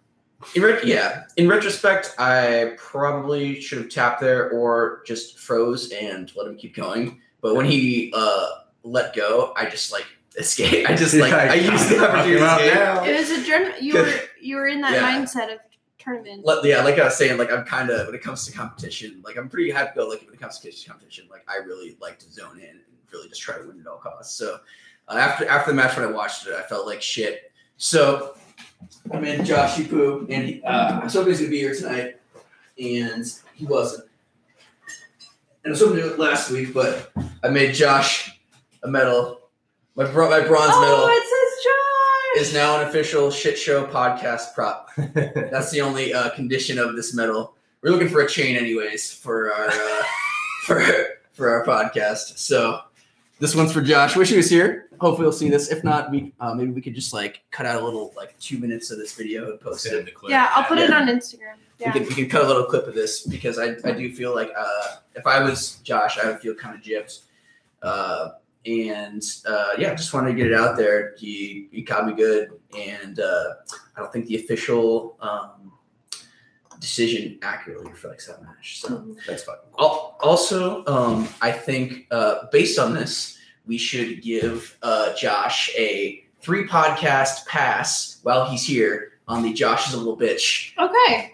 So my mistake today. We'll call him while he's here, but when he's not here. No, he's not here. He has to be here. That's the stipulation. Okay. So for the next 3 podcasts that Josh is here and we put the intro song, he gets a pass on the Josh a little bit. But after that, we're back on the grind. When we talk shit to him while he's not here for now. Yeah. Yeah, he certainly is not a little bitch, but I can't really admit that to him, Yeah, it was weird. Because I've got pretty weird ankles. I've been heel hooked before. He was cranking it, but I felt like I was going to escape. But who knows? Maybe I would escape. Maybe Josh saved my ankle. When it comes to the scenarios like that, though, where you're facing a teammate and putting him in a heel hook, probably shouldn't fuck around like I was fucking around. Right. And I tapped it quick like a practice take. As soon as my legs, I went, I'm like, fuck it. That's fine. I don't mind tapping. That's something since I've gotten a little bit older, I used to be like, fuck it. I'm going to sleep. In practice, whatever, arm or I fight it. But now when I get caught, I'm like, fuck it. Who cares? Just keep going. Yeah, it doesn't matter. And you can fight chokes for a pretty long time, even arm bars. But yeah, I feel like Josh needs acknowledged there because also he was going over a weight class and going up against in a belt level against 3 out of the 5 guys in there. There's another guy who was stalling like a motherfucker. He was a high blue belt, but I mean he's pretty much purple belt, I think. But he was going up in weight class and a belt level, so I think Josh deserves all the credit in the world for that. I wish he was here today. I was going to do it last week on our podcast, but they just got too drunk. We were too tired. Josh got so fucked up after you left. Oh, really? Yeah. Well, Aaron poured him a drink. They count however many pours or whatever. They'll do it's 1, 2, 3 or whatever. Yeah. She was like, and I watched her do it. And then he's sitting there trying to drink. He's like, I was gonna have to get another drink, and he's like, can you ask him for more Coke to put in this? And I'm like, yeah. And I asked him, and they looked at me like they were confused. I'm like, can we get just some Coke? And they're like, what? And I'm like his drink's too strong and you don't want to Coke in it. And they were like, are you fucking kidding me? But just gonna end this little segment. I think putting Josh in a scenario where he had to choose between either giving up the match or cranking his teammates in a heel hook is not a situation that I want to put anybody in ever again. Pretty much the worst scenario you could ever think of putting someone in. I wouldn't want to be in it, so I apologize, and I think all the credit goes to Josh Burchettcha. So let's get a golf clap for young Burchettcha. Well done, sir. I like that his last couple tournaments, he's been going up a belt level too. Instead of doing advanced or what you're supposed to do as a blue belt, they'll do the purple belt, brown belt division. It's because he likes doing the leg locks and they won't let you do any cool shit. Right. Yeah. respectable. So last weekend, I want to get back to this real quick. Anthony said that there was a MILF at the bar that he was that was vibing on him. Do you recall that? Yeah, but it's not really like story worthy. Oh, it's not. No. Oh, man. I thought at least we could get a good story from that. No, it's just like 30 seconds to like 2 minutes out of my life. But it was funny considering that like her like husband. But that's pretty standard. That happens. That happens a lot. You know, she's pissing him. They're drunk. They're out and about. I'm gonna flirt with this guy for a little bit, piss my husband off, and then we're gonna go home and fuck it out later. Yeah, right. That's exactly what that was. I felt like. Yeah. Hell yeah. That shit was funny though. I could feel it. I'm like, oh boy. I don't know. Like I like. Of course, I'm into the shit that I do, like grappling, jiu-jitsu, and I mean, I'm a fan of MMA, and I wear shirts that say MMA on it. But I always make sure whenever explaining to people to make damn sure that I'm like, no, don't do MMA, just do grappling. Otherwise, they have this like inflated sense of like, you know, who you are. Then that just it snowballs down the road unless you nip in the bud. Yeah. So I can always tell like if someone is like feigning interest when I start discussing grappling, because I'm like, I know. Yeah, I don't punch them, and they're like, wait, what? I know that this should not be interesting to you because this is barely interesting to me talking about it. You know, like I don't even enjoy watching it much. I just enjoy doing it and competing.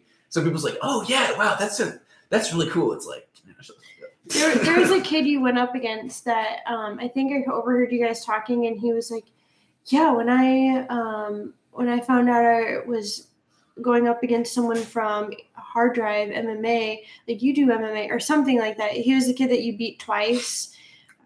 Yeah, he just assumed that I did MMA. Yeah. And he's like, yeah, so I knew that like your position would be a little different. I'm like, well, I don't do MMA, but the stuff that I do is kind of different. And then, but he was still like, oh yeah, like this and this. I was like, well, not really, but you know. Yeah, me and Josh talk about this. I'm like doing jiu-jitsu at a place because it's like there's actually a jiu-jitsu program there now. But like everyone that's like Bo, Keone, everyone that's like higher up as far as like rank wise goes, they're like just basically like rank in the gym even without a belt ranking or whatever. Like all of those people were like MMA fighters. So I do think that our jiu-jitsu style at the gym is a little different than other gyms. Yeah, like ours, we have a more of like a hard style. Like it's way more like. Grindy. Like you or Josh, like when you guys get on top of you, like you're not hitting me, but switching position stuff, like you're beating me up, like because like there's like dropping your knees and like switching back and forth, like it's way rougher than like other jiu-jitsu guys. Like when I go to tournaments or roll people like that aren't from there or from the gym, I can tell like a difference. It's not like it's rough. It's weird. Yeah. I mean, I've only really been training at an MMA. And yeah, that's a great point. There's lots of MMA gyms that have like jiu-jitsu programs, and a lot of those programs are just like, you know, like they do gi, you know, like if you go to Rufus Sport, you know, some of the guys you roll with, you wouldn't know, you know, they could be training at any jiu-jitsu school. But yeah, I mean, I've never done MMA. I've just done like wrestling and then jiu-jitsu. So my style is pretty sport grappling specific. Yeah. I never fucked with the gi. Like, well, that's the last time I wore the gi. I trained at the gym like a week ago or whenever it was. So I was like laughing about like talking, and I was like, dude, I've had a gi on probably like 5 times. Yeah, and I've like rolled and stuff since I was like 14 or 15 or something. Yeah, I don't fuck with the gi. I don't do it. Honestly, man, it's kind of weird. I think it's gonna be like a matter of like it's almost like a matter of like language. You know, and like it's what we call something like we call it jiu-jitsu. You know, it's like when people get in MMA, they don't always like, oh, we have jiu-jitsu. If we're calling no-gi grappling jiu-jitsu, and someone gets into it, they're more likely to fuck with the gi than if we just called it submission grappling. You know, if you just started training submission grappling from day one and you never heard someone call it jiu-jitsu, and then all of a sudden, like you went to gym, like, yeah, we train jiu-jitsu, and you're like, what? Like, isn't that pajamas, man? Like, what is that? And then like, yeah, we wear these gis. You'd be like why, you know? Like it's one of those things that you kind of have to be sort of like born into earlier on in your because I never rolled career. with you when I started. It was just like we would go and like fucking fight. Like, we would literally just like go fight. Like that's how we trained when I started. Yeah, like we would just fucking fight. Like we didn't have mats or anything. Like concrete floor basement. Like You just go all We're in. just fighting. You just go all in. Just fighting. Fuck, man. It's like, to me, like, I don't know, man. It's different now. Like, training philosophy is different. Like, well, that For Us the Hobby podcast recently with Joe Rogan, like, training philosophies are so different now. Because back then it was like, it's like, well, I want to fight. How am I going to get better at fighting? And I'm like, well, probably by fighting. Like, how do you get better at shooting a bow? Shooting a bow. Yeah. How do you get better at playing drums? Like, playing drums. So, like, how do you get better at fighting? I'm like, well, I guess we're just going to put our mouth guards and we're going to fucking fight. Right. I have more concussions than birthdays. And, like, I feel like for my age group, like, a lot of people my age, like, because I started younger this, I think, like, yeah. I don't know, man. Like, I was, like, at the tail end of, like, people just beating the fuck out of each other. Yeah. Because that's, like, when I talk to older guys at the gym, like, or wherever, like, guys that were training, like, 10 years ago, like, which I started around then. So, like, they talk about, oh, yeah, we trained in basements and blah, blah, blah. And I think, like, when they talk to me, they assume that I probably, like, went to some gym and had to get coach and shit. No, dude, like, I was the same way, because that's the thing, talking to, like, Keone and Bo, and they all talk about, like, oh, yeah, we train in basements or whatever. I'm like, yeah, me too. Like, that's, and people don't expect it from you for my age group. But I think I was, like, especially for, like, the area I was at and the people I trained with, I was, like, at the tail end of, like, just people beating the fuck out of each other. Yeah, you So definitely. I probably should have waited a couple years. You definitely have that like vibe to you. Like, yeah, like we actually fought like in training, you know, like We're just gonna beat the fuck out of each other. Yeah, I've that's why when someone starts going harder, it gets, like, weird. I'm like, all right, yeah, right. we'll fucking do it then. I have no problem doing it. Yeah, I don't know. I was actually thinking about both of these concepts today, and like with anything, the best way to get better at it is to do it, and to do it like live, like you would do it. As close to like the real thing as possible. Yeah, but of course, like with high impact sports of like football, and football is basically a combat sport, really. Yeah, pretty much. It's like you can't really train 100%, but it's really the thing that you would want to be able to train 100% in. Yeah. You know, just to be able to protect yourself. Yeah. But yeah, so now like you just quoted Frost the Hobby on the latest Joe Rogan podcast, talking about how he trains, and he definitely has like this way more like low damage, you know, like pretty much like the opposite philosophy of like that kind of classic like Wanderlei Silva, Dan Gable style, where it's just like fucking get in there and scrap every day. I've been kind of thinking about it more that way too, because like, well, I mentioned it earlier. Like when I was rolling with people, I was just like, no, I want to tap. Like I get my shit fucked up all the time, just because I'd be like, oh fuck that, I'm not tapping. And I would like, I'd get my arm tweaked or something, I'd get out and I'd end up choking them or something. But like, I think now I'm not 16 years old anymore. That's part of it. But I think like my thing, I was talking to Josh about this too. Like I'll spar some hard rounds, I'm sure, between now and August 24th. But like, I don't need to know. Like I know I can get punched in the face and I'm fine. Like I've been hit in the face by guys who are like 250 pounds. Like I used to spar with a guy who's like 245 pounds every day, and I was like 125 pounds. Stupid as fuck, but I know I can take a punch. Right. Like I know I can, like when they say go, I'll go. I know I don't have that issue, so I've been trying to be a little smarter and like rolling. Like if I get caught in something, like yeah, I'll try to do escape, get out or whatever. And if it doesn't happen, then that's really But yeah, it's almost like if you don't abide by that, you're kind of taking away the value of like grappling. Like grappling is like awesome because you can just go in there. Well, then if I'm stuck, I feel like it's like wasting time too. Like say I'm stuck in some position and it's not really all the way on, but I can't really get out from under you. Like the choke's not all the way in, but I can't get out. I know I'm stuck. Yeah. And then also in my head, where I'm like going to be fighting, I'm like, if he was punching me right now, this would be over. So you got me. Yeah. Let's go. This is wasting time. Like we're laying there for 45 seconds. Someone can't finish the choke. I can't get away either though. Like you got me, man. Like I'm stuck. I can't get out.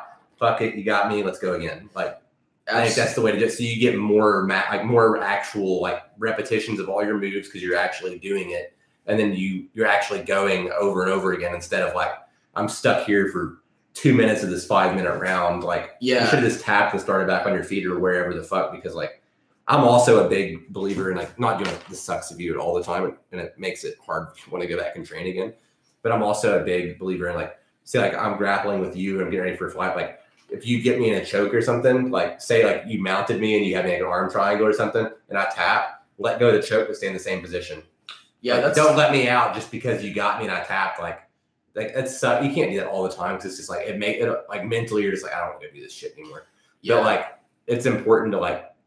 It's like, well, yeah, you tapped and I let go of the choke, but I'm still in the same position. I'm about to go for it again, and if you still can't stop it. So it makes you like learn how to stop it, basically. It forces you to figure out how to fix it. Yeah, if you have someone who's skilled enough who can like, I get your back, I get your rear naked choke, you tap, and then we keep going.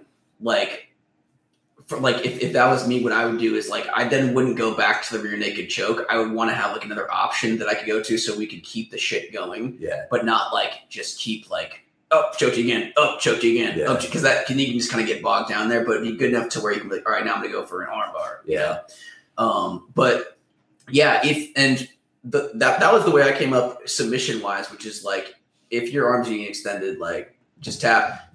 You're not going to gain much by putting a lot of time into these positions because you've already been doing it. Yeah. You know, it's like what it's like when you try to prove you're tough or whatever too. That's like kind of silly. It doesn't make a lot of sense. Yeah, and like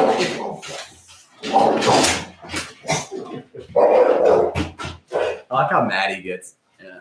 It kills me. If you spend a lot of time in those positions too, I think you'll find in competition, you'll find your way into putting yourself like in an arm bar. You'll find your way because you're like, oh, you know, because you spent so much time there. You know, you'll spend time in your matches fighting off submission, and you might get out, but you're not going to win. Yeah. But you know, kind of tying this all together. I was at High V today, and I got like 2 things for Pell, 2 6-pack for Pell, and like a bag and something else. So I had a handful of shit, and the chick who was bagging me was like pretty large, and I'm picking up. She's like, do you want a small cart for that? I was like, what? Like a small cart? Like in my mind, I was like, no. And then you have to bring it back. Yeah, well, I mean, I could just leave it out there, but like, there's no reason here for a small cart. I'm like, what in your mind would make you think that I need a small cart? And then like, no, I got it. She's like, okay, good luck. And I was like, what? I was thinking about it. I'm like, yeah, like you're pretty fat. Like I think there's something to when you're first learning shit, and when you're a kid, you're learning everything, you know? So I think like it's best like for your parent to make your kids do as much shit manually right off the bat. Yeah, I think so too. So they don't get like addicted to tools. You know, we talk about being addicted to technology, and that's a thing. But that's like the next step up from where we are already as a society, which is just being addicted to our tools in general. Yeah. You know, if every time and make them dig a hole with a shovel before you let them use an excavator. Yeah. That way they know. Yeah. They're like, that fucking sucks. Like, if they know they can do it. Yeah. Like, we can't dig a hole. We don't have an excavator. Like, bitch, we have a shovel. We can get it done. Mm-hmm. You know, so I think people like that, you know, you can make the case maybe like super fat people are like that, where it's like their parents and their parents before them grew up into a world where it's like we're always using tools for everything. Like, we always have an object. We always have something we have to buy or use to accomplish this task. You know, we're never, ever doing anything manually. And it's like, man, like, I think that might be the problem right there. If people don't know how to do shit manually anymore, you know? Right. But of course, like, if you're just only doing shit manually, you're not taking advantage of the technology. So I think like anytime that you're first learning anything, you know, whether you're a kid or adult, I think maybe learning it manually up front is good at first. You know, what's like doing math? You shouldn't learn how to do the formula on paper before you use a calculator to do it, in my opinion. Yeah, and I was just going to quote. That's like the greatest example. Right? I was just going to quote that example. You don't. I mean, you kind of know how to do it, but like you don't have as great an understanding of it as you could if you did the formula, like saw it working in front of you. Yeah. Instead of like, well, I just hit sine, cosine, like whatever. Right. And I don't think it needs to be the extent to where it is nowadays, where it's like we've just got kids like just repping out algorithms all day, every day in class, all the way till they're 18. You know, it's like I feel like once you get an understanding of the concept of what's going on, you know, especially nowadays, where it's like, oh, well, when you grow up, are you going to have a calculator in your pocket at all times? Now we have fucking phones. Yeah, you know, dude, so we do. I was laughing about that at the bar the other day. I was like, dude, my fucking teacher used to always be like, well, you're not always going to have a calculator. And I'm like, fuck you. Yeah. And so, yeah, I think if we could find like the point of diminishing returns for like doing shit manually on like every task, you know, and then like once you can get yourself or your kid up to that point, then like, okay, now you can use till you're good. You've absorbed that knowledge. There'd be like a fucked up experience as a kid a little bit too. Like, well, I've had experiences like that as a kid. Like, my dad would make me do something, and like it's my first time doing it. I'm basically just winging it. Like, he did construction for a living, so like he would add on to our house like all the time. Like, that's like when he was off work, he was laid off for like 3 months. He would build another room on the fucking house or something, or build a fucking garage or make a pond in our backyard, like whatever. Yeah, he would just always do shit like that. He would make me do that with him. Like he would never make me go to bed at night or anything. He's like, you're gonna stay up all night. And he's like, but just know at 5 a.m. I'm coming down in that basement. And your ass is coming outside. I'm building the fucking garage tomorrow.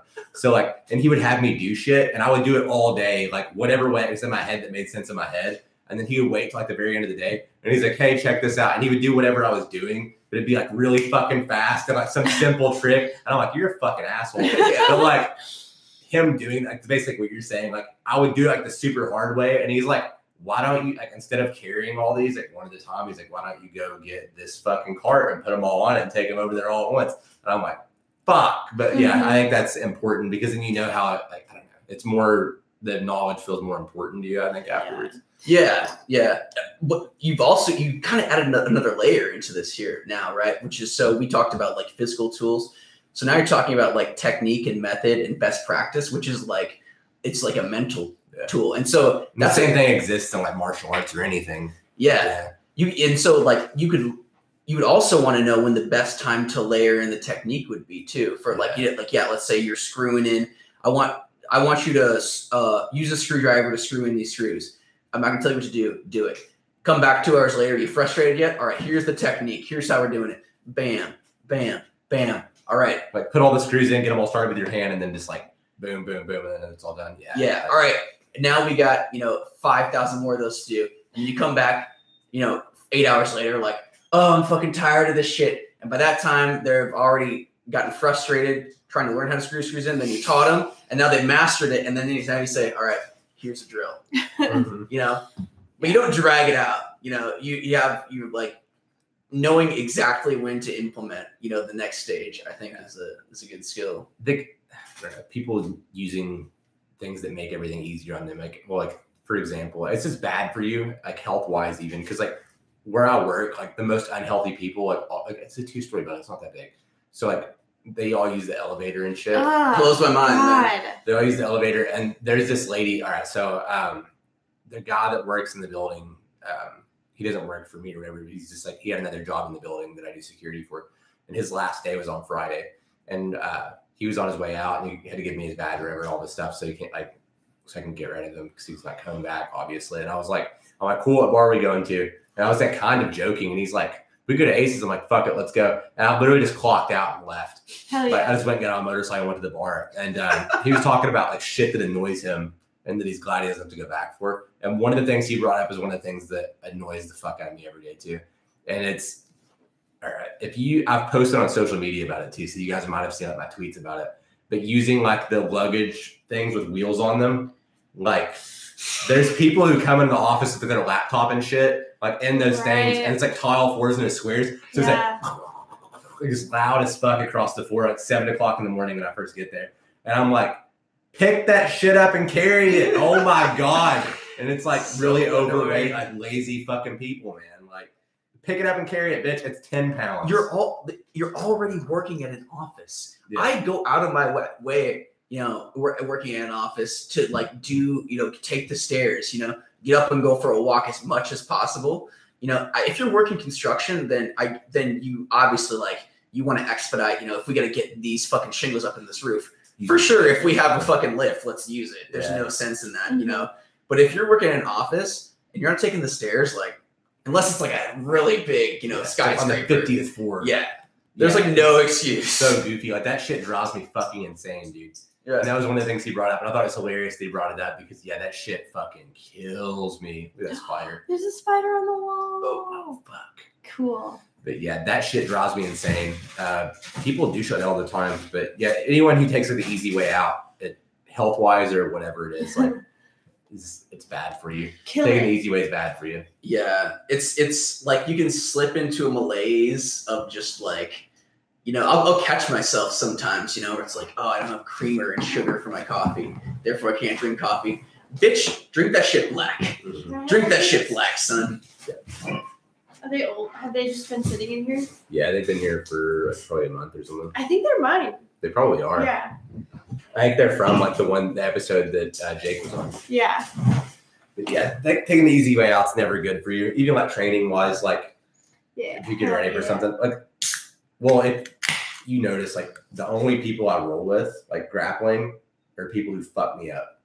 Like I roll with you and Josh basically, or I'll go with like Bo or Keone or something. Like I'm not really interested in rolling with people that I can like tap. That's like, I don't know. It doesn't. People that are like, am I doing this right? Yeah, and I don't know, and I don't have like I have limited amounts of time as well as look at it. And I feel like I benefit more from training like I don't know, like it's like like you'll get smashed or whatever. This person's better than you. Cool, that's fine. If you learn shit from that, like I don't know. I feel like that's the best approach to it. I don't know. It's probably important to have people that you can definitely tap though. That way you can work on some new shit. Because I'm not gonna learn a new move. Like I mean, if you teach me, I'll learn a new move. But like I'm not gonna like.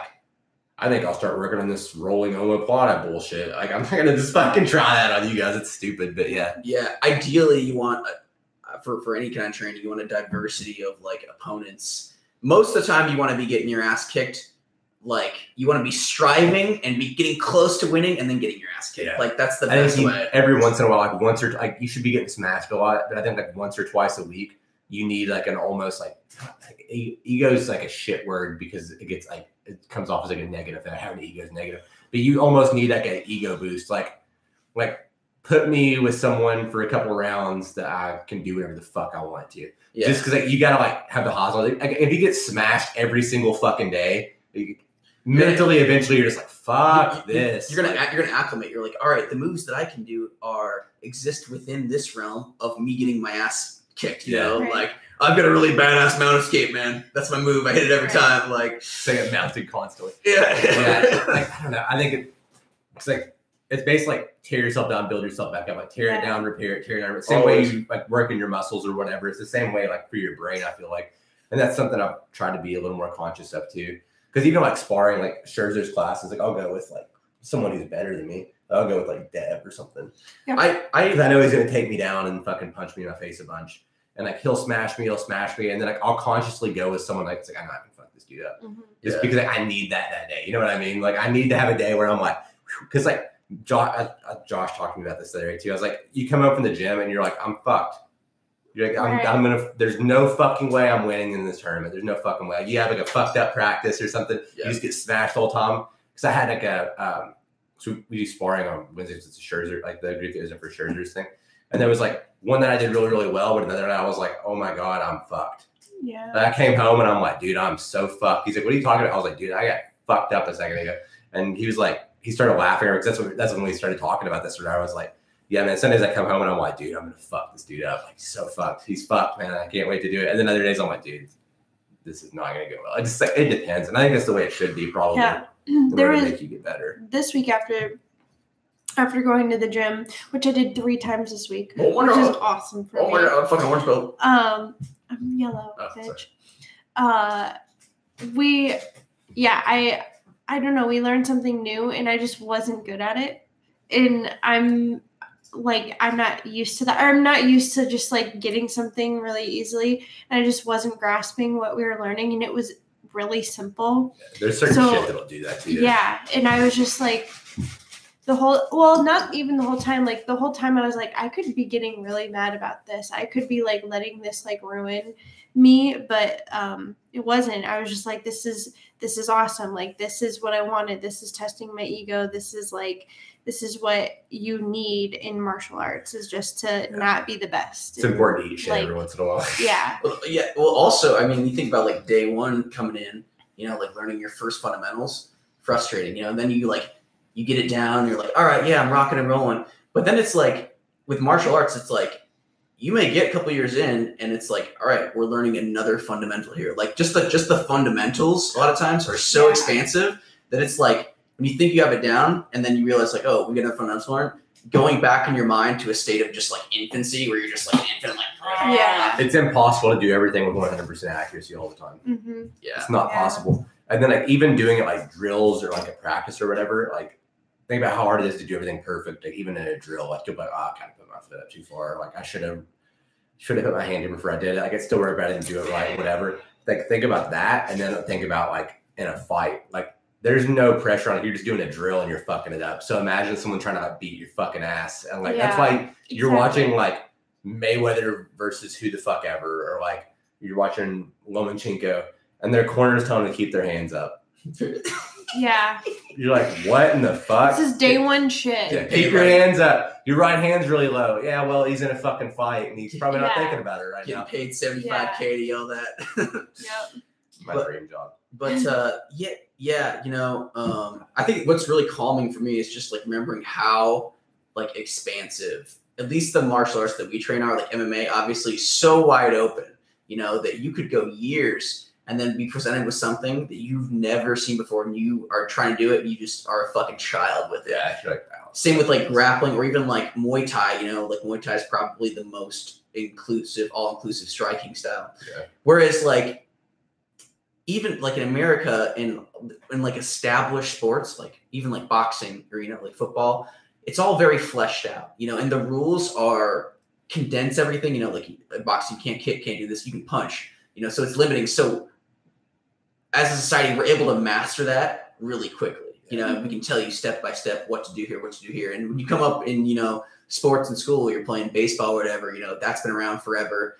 And the coach can tell you everything with 100% surety. Here's what you're doing here. Here's what you're doing here. Here's what you're doing here. And then you get into something like the good martial arts, which have the least amount of rules. And it's like, there's so much room for you, for just someone who's been training the same amount of time as you to have like a completely different style than you. It might be a horrible matchup for you too. It's fucking common. Like they're really good at the thing that you're really bad at stopping, and that's like gonna beat you. It's fucking common, man. And you know, this is why I like I've grown to like rolling with lower belts, and it is a learning curve. You have to really develop a taste for it, because at first it's really frustrating, you know, especially if you're really good. But I just did it because I was teaching, you know, so I was forced to do it. What's great about it is you can use them as training ground to develop techniques, you know, quicker than you would be able to just rolling against really good guys. Because you might not get someone who's good in the position you need to be in to work that move. Yeah, there's that. Of course, eventually you're going to need to take, it's going to get to the point where you can take that now. And now it's the point where I need to be working this against these tough guys. But yeah, it can be tough to get a series of techniques off the ground right away when you're just constantly getting immediately demoralized when you're trying it. It's immediately getting shut down. You'll cast it off. Whereas that could be a good technique. Yeah, like, this doesn't fucking work. What doesn't work on him? It doesn't mean it doesn't work. Right. And that's a trap that I think a lot of like high level competitors, I think that like all the top ones like GSP, Silva don't fall into that mindset.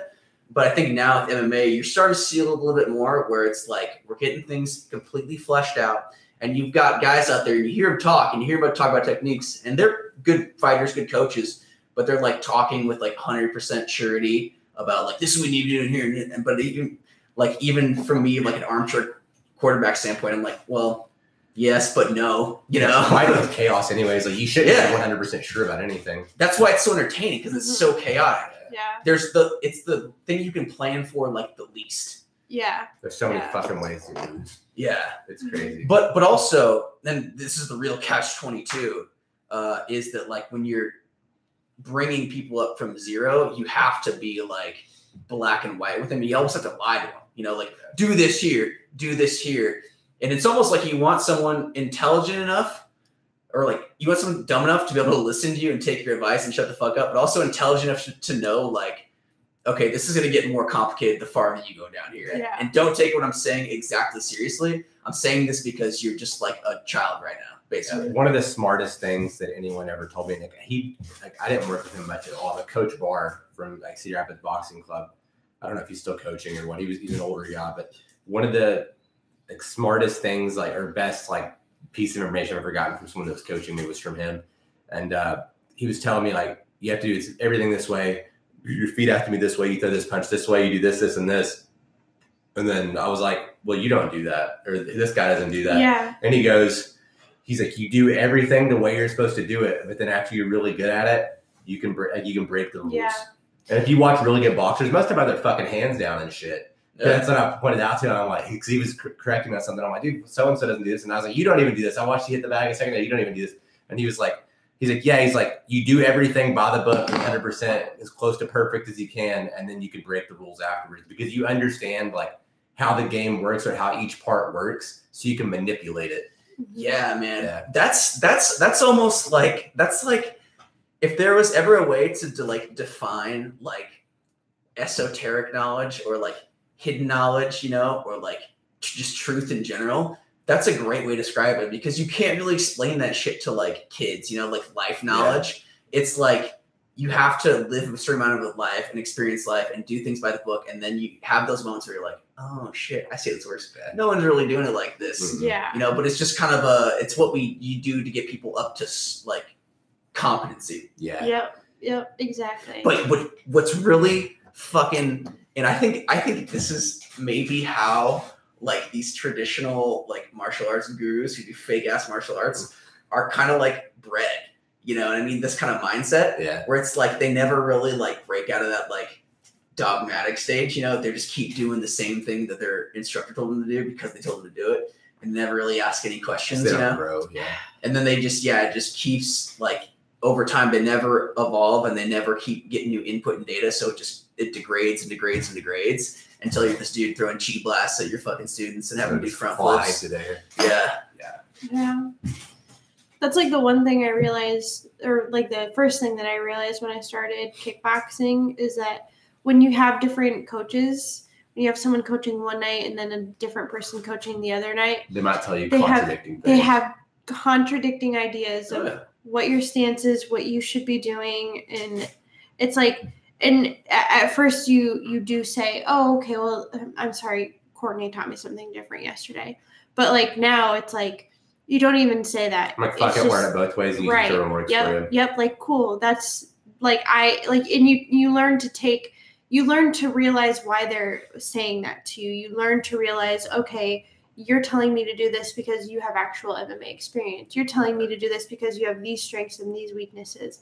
And different body types of things. Yep. And you have to be super honest about your body.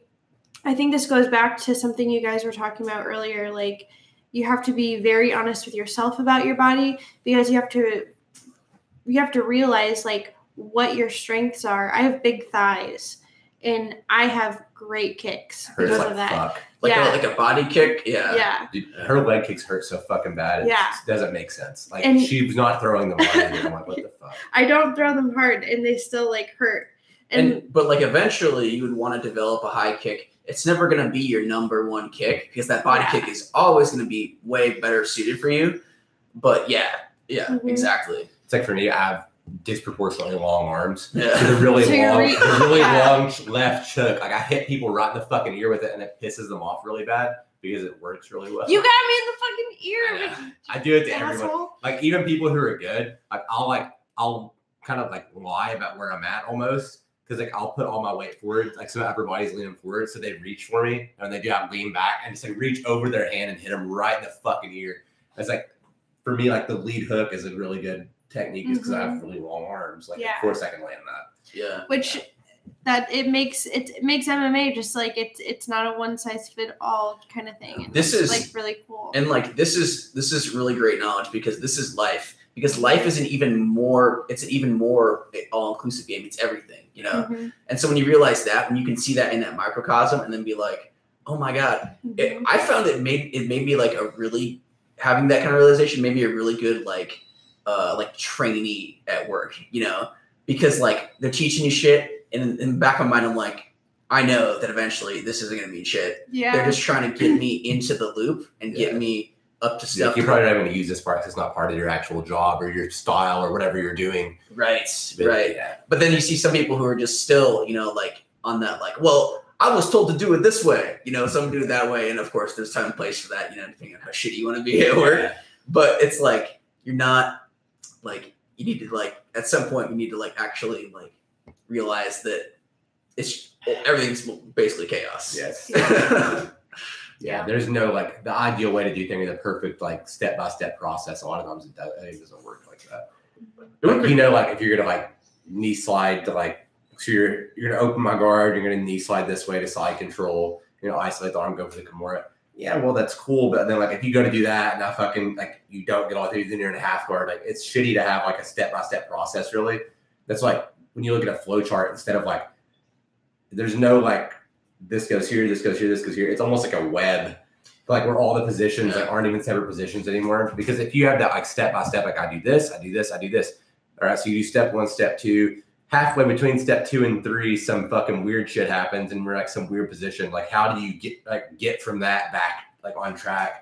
Yeah, that's a big part of it too. Like a real true flow chart would be like a 3-dimensional web of just like a sphere of interconnecting lines everywhere. Mm-hmm. Of course, like you wouldn't be able to like really read it that well and wouldn't be that useful, but the most accurate representation would be that. Yeah, totally. I remember like specific time like when I was rolling where I like in my head I was like side control and like north south and knee on belly and mount are all the same thing. Yeah, but they're all so close together that literally it's just like switching your hips or whatever. You're like in different positions almost, and there's different kinds. It's like there's the scarf holder. There's all the different ones. Because in my head I'm like, yeah, well you can only do that from side control. You can't do this or that. Like if you're in north south, you're like right down the street from side control. Just walk over there. Like you know, it's not. I don't know. They're all so closely related.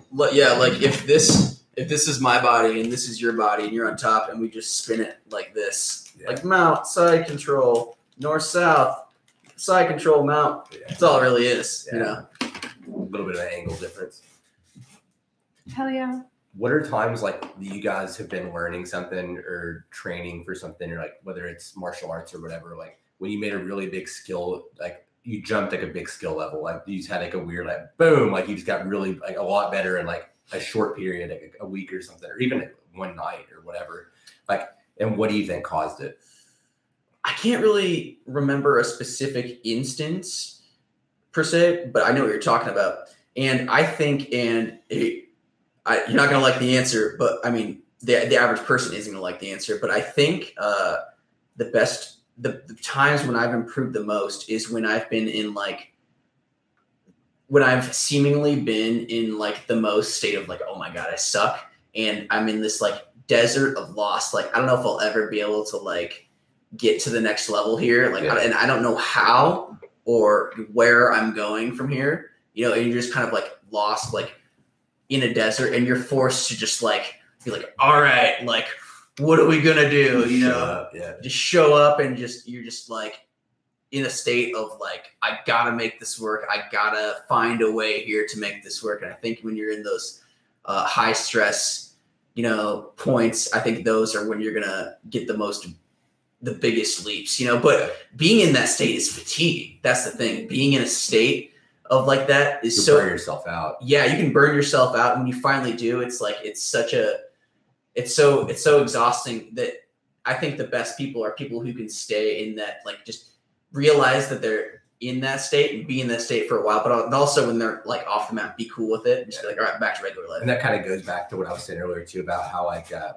get smashed, but then like give yourself someone like where you can actually succeed against a little bit, because you have to like balance it. If you're getting smashed all the time, and then what you were saying, I think that's why a lot of people quit at blue belt jiu-jitsu.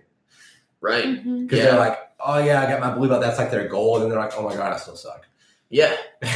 Yeah. And also these are all, I mean, any instance that we would give our own instance where it's like, it's not necessarily like it's the ideal like way to go about it. Like if you're training, and this is again signifying the like kind of the disconnect between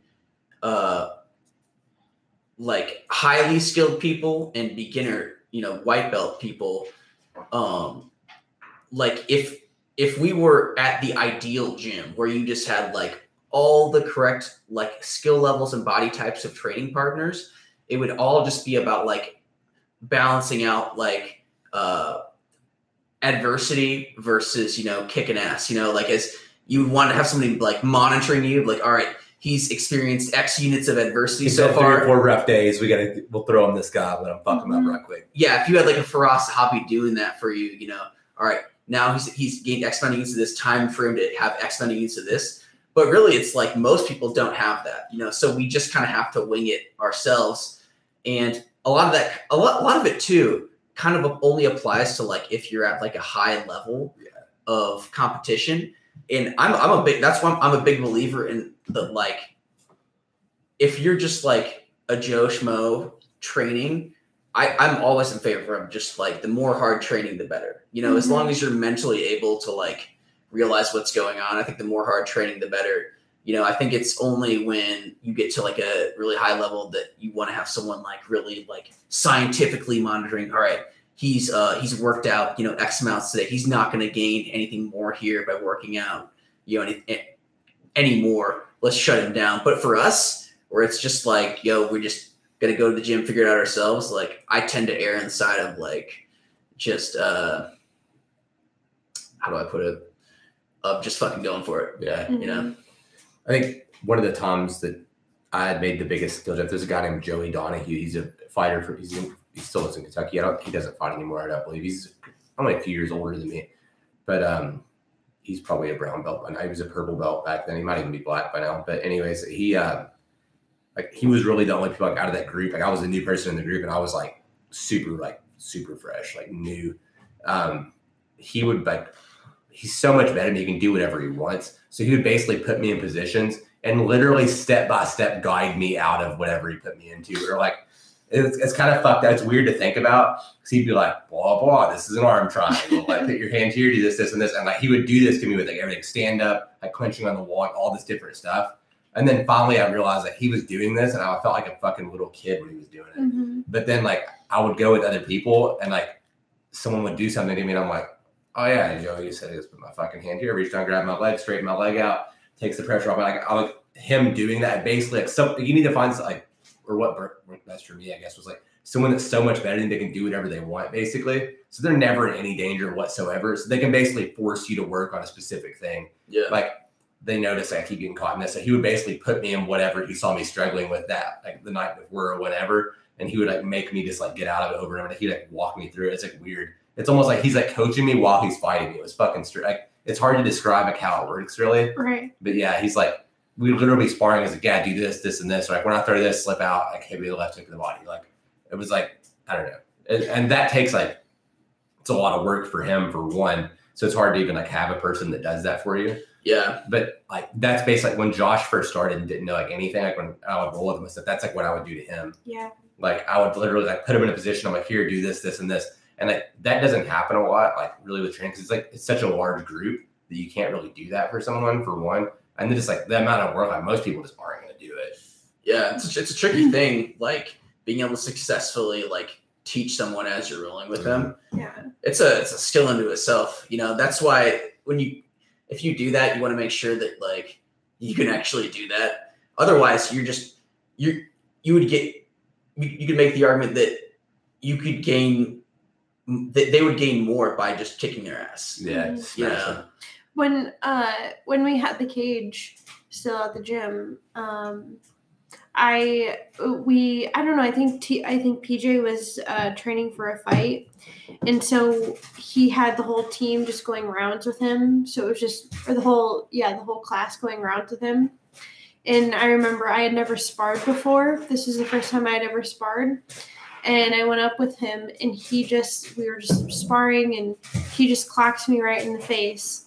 And I like, I get taken aback and I'm like, whoa. And he was like, you need to keep your face, you can't keep your face open like that. I can see that window. So like from then on, it's just, I don't know, like that was just a really good lesson. And I think that kind of goes hand in hand. Like I feel like whenever I spar with him, because every now and then he'll have a spar and he'll go a lot of rounds with me for whatever reason, and or a few rounds, and he'll just like pick holes in what I'm doing, and he'll just bop my face real quick, or he'll like bop my side, and he'll just be like, he won't say it out loud, but he'll just be like, I see this. Yeah. I see what you're doing, and like you need to cover that up real quick. And it's not anything too like violent or anything, but it's definitely appreciated. I like that approach. Yeah. Just someone's you it there over and over. Someone's defense is down. Yeah, just spam it on them. Spam it on them, spam it, don't say anything, and they'll get the mess. Impaled me with his fucking foot, basically. Yeah. But like the way I was standing, like I was standing way too square with him.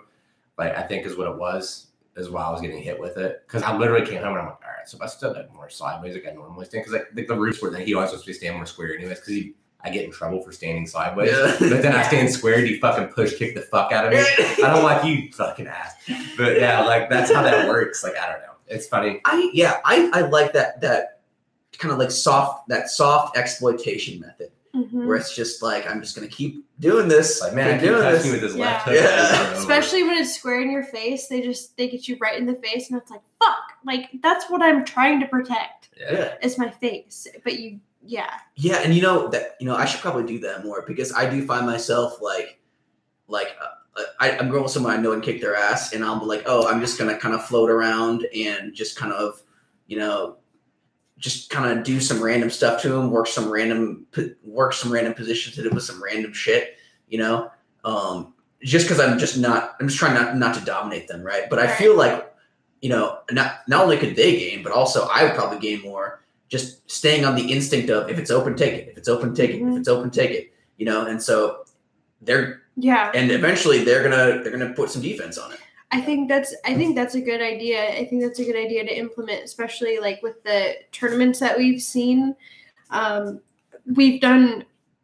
has done a really good job at tournaments, but like the submissions that we've gotten, like I don't know anything about jiu-jitsu or anything, so I'm definitely not coming from a place of you guys should do this, this, and this.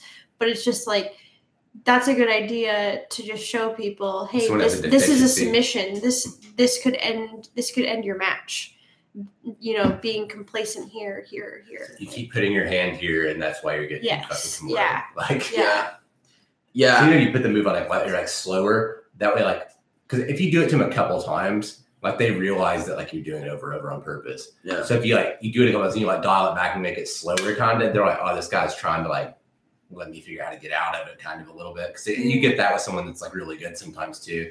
Like, because some people like just have certain deficiencies in certain areas that are open to certain things. Like, they're sitting last part of standing, I'm like, I'm gonna hit them with this fucking like side kick to the fucking gut, like over and over and over again. And like this, they're not gonna be able to stop it. Yeah. Or like same like rolling. Like, some people like they're just like, dude, this guy gets arm triangle fucking over and over. Like, this, like he brings his hands up, like he's like mounted or whatever. He brings his hands up. But like he'll like brings up like really high or something, and like, oh, like arm triangle. Like, you pick up on certain deficiencies people have, and I think putting them in that position, like almost like just poking that spot over and over and over again until like they close that. Basically. I think this gets down to the crux of that kind of beginner's folly, I guess you might call it, is like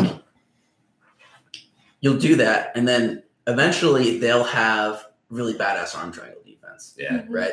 But then someone comes along, and from mountain, they don't do arm triangles. They do like Americanas or like arm bars. They attack the arm. Yeah. And so someone has like, spent months working on, getting arm triangle over and over again, arm triangle over and over again. And then they finally strive and build up some arm triangle defense. And then boop, someone comes along, hits them with something different. And they're like, oh, what? They can do that? And so I think if you're if you're a beginner, if you're a trainee in anything and you're not ready for that kind of like, just something totally new coming to catch you off guard and putting you back at zero, if you can't like recover from that and be like, okay, a new thing, I feel like that can be exhausting for people too. Because like, oh, like you didn't teach me right. Like I want to teach you so much at any given time. Show you everything. Yeah, like once. There's a lot of shit here. I think that's, people don't realize when they get in, like just how like expansive the game is. So much shit. So I try to explain to people. So I even like, someone will ask about like fighting or whatever, and like I think to a lot of people, like, since they've never done it, they don't understand it, what all exactly it entails, or like how much thought is into it. Or like most people don't understand that when you're fighting someone, like I'll feint a right hand because I want you to slip that way so I can kick you in the head with my left leg. Yeah, like I'm people learning don't understand that right now. People don't get that that's how it works. They think like we're just like, we're gonna go fucking punch him in the face. Like it's not really that works, because like if you try to punch me in the face, I'm not gonna let you. Yeah, like. You're not just gonna walk up and punch me in the like. Come on, no. So you have to do setups, and like there's like so much to it. And it's like you're almost like I program people sometimes like a pattern, like jab, up, left hook, left hook. I get them going that way. Yeah. So I can like jab, like fake the left hook, they lean that way, and then like rip an uppercut on them. Like you're setting them up, like you're programming them for failure. Yeah, is what you're doing, and it's the same with jiu-jitsu. Like. You keep like grabbing this, grabbing that, and then they pull their arm away, another arm's really close to them, like so you arm triangle right, or you how you going to arm triangle, so they push the arm way out, you trap it, go for a Kimura. Like it's the same thing. Like people don't get that for the most part. It's a weird thing though, right? Like how would we ideally train someone from zero and bring them up? You know, Like if you had someone like in basically a laboratory type setting, like how would you do it? Yeah. I mean, yeah. If you just even if you just had all the resources in the world, it would still be tough based on the person. You know, and I kind of look back, and I think this is a kind of a good exercise too, of like, okay, so I'm deep in the game now. I'm sold on it, right? I understand. I can speak in sentences in terms of the game, but like along the way, there could have been any number of things that might have thrown me off, you know, that might have, you know, thrown me into one of these holes that we're talking about. That might have, you know, I would have had a coach, you know, in the beginning that didn't, you know, that wasn't good enough in certain areas. What do you want not had a coach at all? It might have like maybe to like not be as interested, you know, or maybe, you know, just name any kind of variable that would have like thrown you off the path. You know, it's almost getting like a martial artist to a point of competency. It's almost there's some luck involved. I think. Absolutely. I know some people just have natural talent a little bit too. Yeah. And different people have different like I'll pick up certain things faster than I pick up other things. Like, it just depends what it is. And like every person's different. So that's like having a coach is cool and everything, but like you also have to have like a chemistry with your coach. I feel like too. Have things in common, or they have to know how your head works a lot too. Yeah. Because there's certain shit like, you do to certain people that are like, fuck you. Yeah. Yeah. Get the fuck out. Like, come on, like you're gonna say that to me, really, motherfucker? Like something like that, or like they have a completely different style or a completely different body type, and it's just like it doesn't like. So you don't have that weird formula or that like. There's no chemistry there, so like you're not getting the maximum benefit because you don't fucking It's like you guys speak two different languages, and he's telling you how to fucking do this in Spanish, and you fucking speak Russian. Yeah. Like that's what it's like. Someone should make like a psychedelic for like martial arts, like a highlight reel or maybe like, you know, like some kind of video that like when you watched it, you would like have a greater understanding. It could prime your brain to like learn martial arts better. Yeah. You know, because like it's like with psychedelics, like if you're depressed, right? If you're super depressed, psychedelics can show you like, oh, this is what it's like to be happy. And then you come down and you're like, all right, now I know what to aim for. I can get there now because I know I've been depressed for so long. I forgot what happy was. I took this pill and now I'm reminded what happy was. Let's head in that direction. Yeah. You know, it's almost like if you could design some kind of like instructional video / highlight reel / motivational video all in one. It was like a movie, like 2 hours long and have somebody watch it, you know, like fucking Rocky's kind of like that. Oh, I get it. Yeah. Rocky is kind of like one of those galvanizing things. Like when you watch it, you understand like being in a fight gym. Yeah. You know, and you kind of understand what it's about on a certain level, you know. Yeah. I guess it's kind of like that's an argument for like how like media and like movies and shit are so influential in some certain aspects. I'll see or hear things sometimes that aren't even like fighting related, but like my brain makes like a connection between like something somehow. And I'm like, oh my fucking God. Like, yeah, that's the shit. Like, and then it'll completely change the way I approach things. It's weird. Like reading a book, you'll read a book sometimes. It's not even about fighting. It's not about like whatever you're struggling with, but then it'll be like some weird thing that's like not even the main point of the book. It's just some random thing is worded a certain way. Sometimes like a certain thing looks a certain way or something happens and you're like, oh fuck, I get it. Right. Dude, look at the Gracies and the early UFCs. That was based, you can make the argument that just UFC 1 alone had that effect, you know, where people saw it, it was explained in a certain way, people got it. Yeah, you know, and it clicked. They made me, what is it, the red pill? They made me the red pill. Yeah, that's what we're talking about. Yeah, that's it. Yeah, red pilling to prime your brain to get from point A to point B. Oh fuck. Yeah. Yes, great way to put it. All right, we're at 2 hours. Probably wrap it up. Let's wrap it up, guys. We'll wrap it up. Shit Show podcast number 10 coming to an end. Thanks for tuning in. All our 23 shit stains out there. Currently 2. There'll be more. They'll come. Good old Cletus. You fucking hoes. You'll watch us post facto. Fuck you. You might even watch it twice and jack off to it. Actually, not fuck you. I listen to shit post facto all the time at work, so I know how it goes. All right. Thanks for watching, guys. Stay fapping. You have your thing August 4th. August 4th, HD is opening, and I'm not going to elaborate on what HD is. If you know what it is, then go. I just don't want any weird strangers. I've got random fucking people. Yeah. I've got an 8-man tournament coming up. For the winner of the 8-man tournament gets a super fight at a local grappling event. So where's that at? It's gonna be in Des Moines. It's the the super fight that I'm hopefully qualifying for is under sub-spectrum grappling tournaments. So But yeah, is it like 5 minutes or 3 minutes? Or... I'm not sure. I honestly don't know. I'll have to check that out. But yeah, no gi, 185 and under. And also, I think the winner of the 8-man bracket gets $200. It's $50 entrance fee, so possible $200 on the line for young Paycheck and a possible super fight coming on up. I should if I win the $200, I should leave the door open for Burchettcha. Just be like, yo, let's do a rematch. If $200, like if I don't submit at the new HD headquarters, yes. I mean, give him like some kind of handicap based on the fact that I gypped him. Be like, I have to submit you in regulation, otherwise you win and you get my $200, something like that. So that'd be fun. We'll think about it because I feel like I owe him. That'd actually be fun. We could go YouTube with it too. Yeah, that'd be fun. Yeah. I'm fighting some feller August 23rd. Chris's fight. Some poor motherfucker. Some feller that's stalking me on social media. He's probably watching this video right now. Chris going 155, right? Yeah. Currently making his way down. I think you're within cutting range, right? Yeah. I can stay where I'm at now and make weight. Skinny Chris. Dude. You ready for prom? Broccoli and quinoa, baby. I remember your abortion. Just like it was yesterday. Yesterday. Dude, I was 210 in November. That's fucked, ain't it? I was 210. I love how you face palm like every time I see you say that.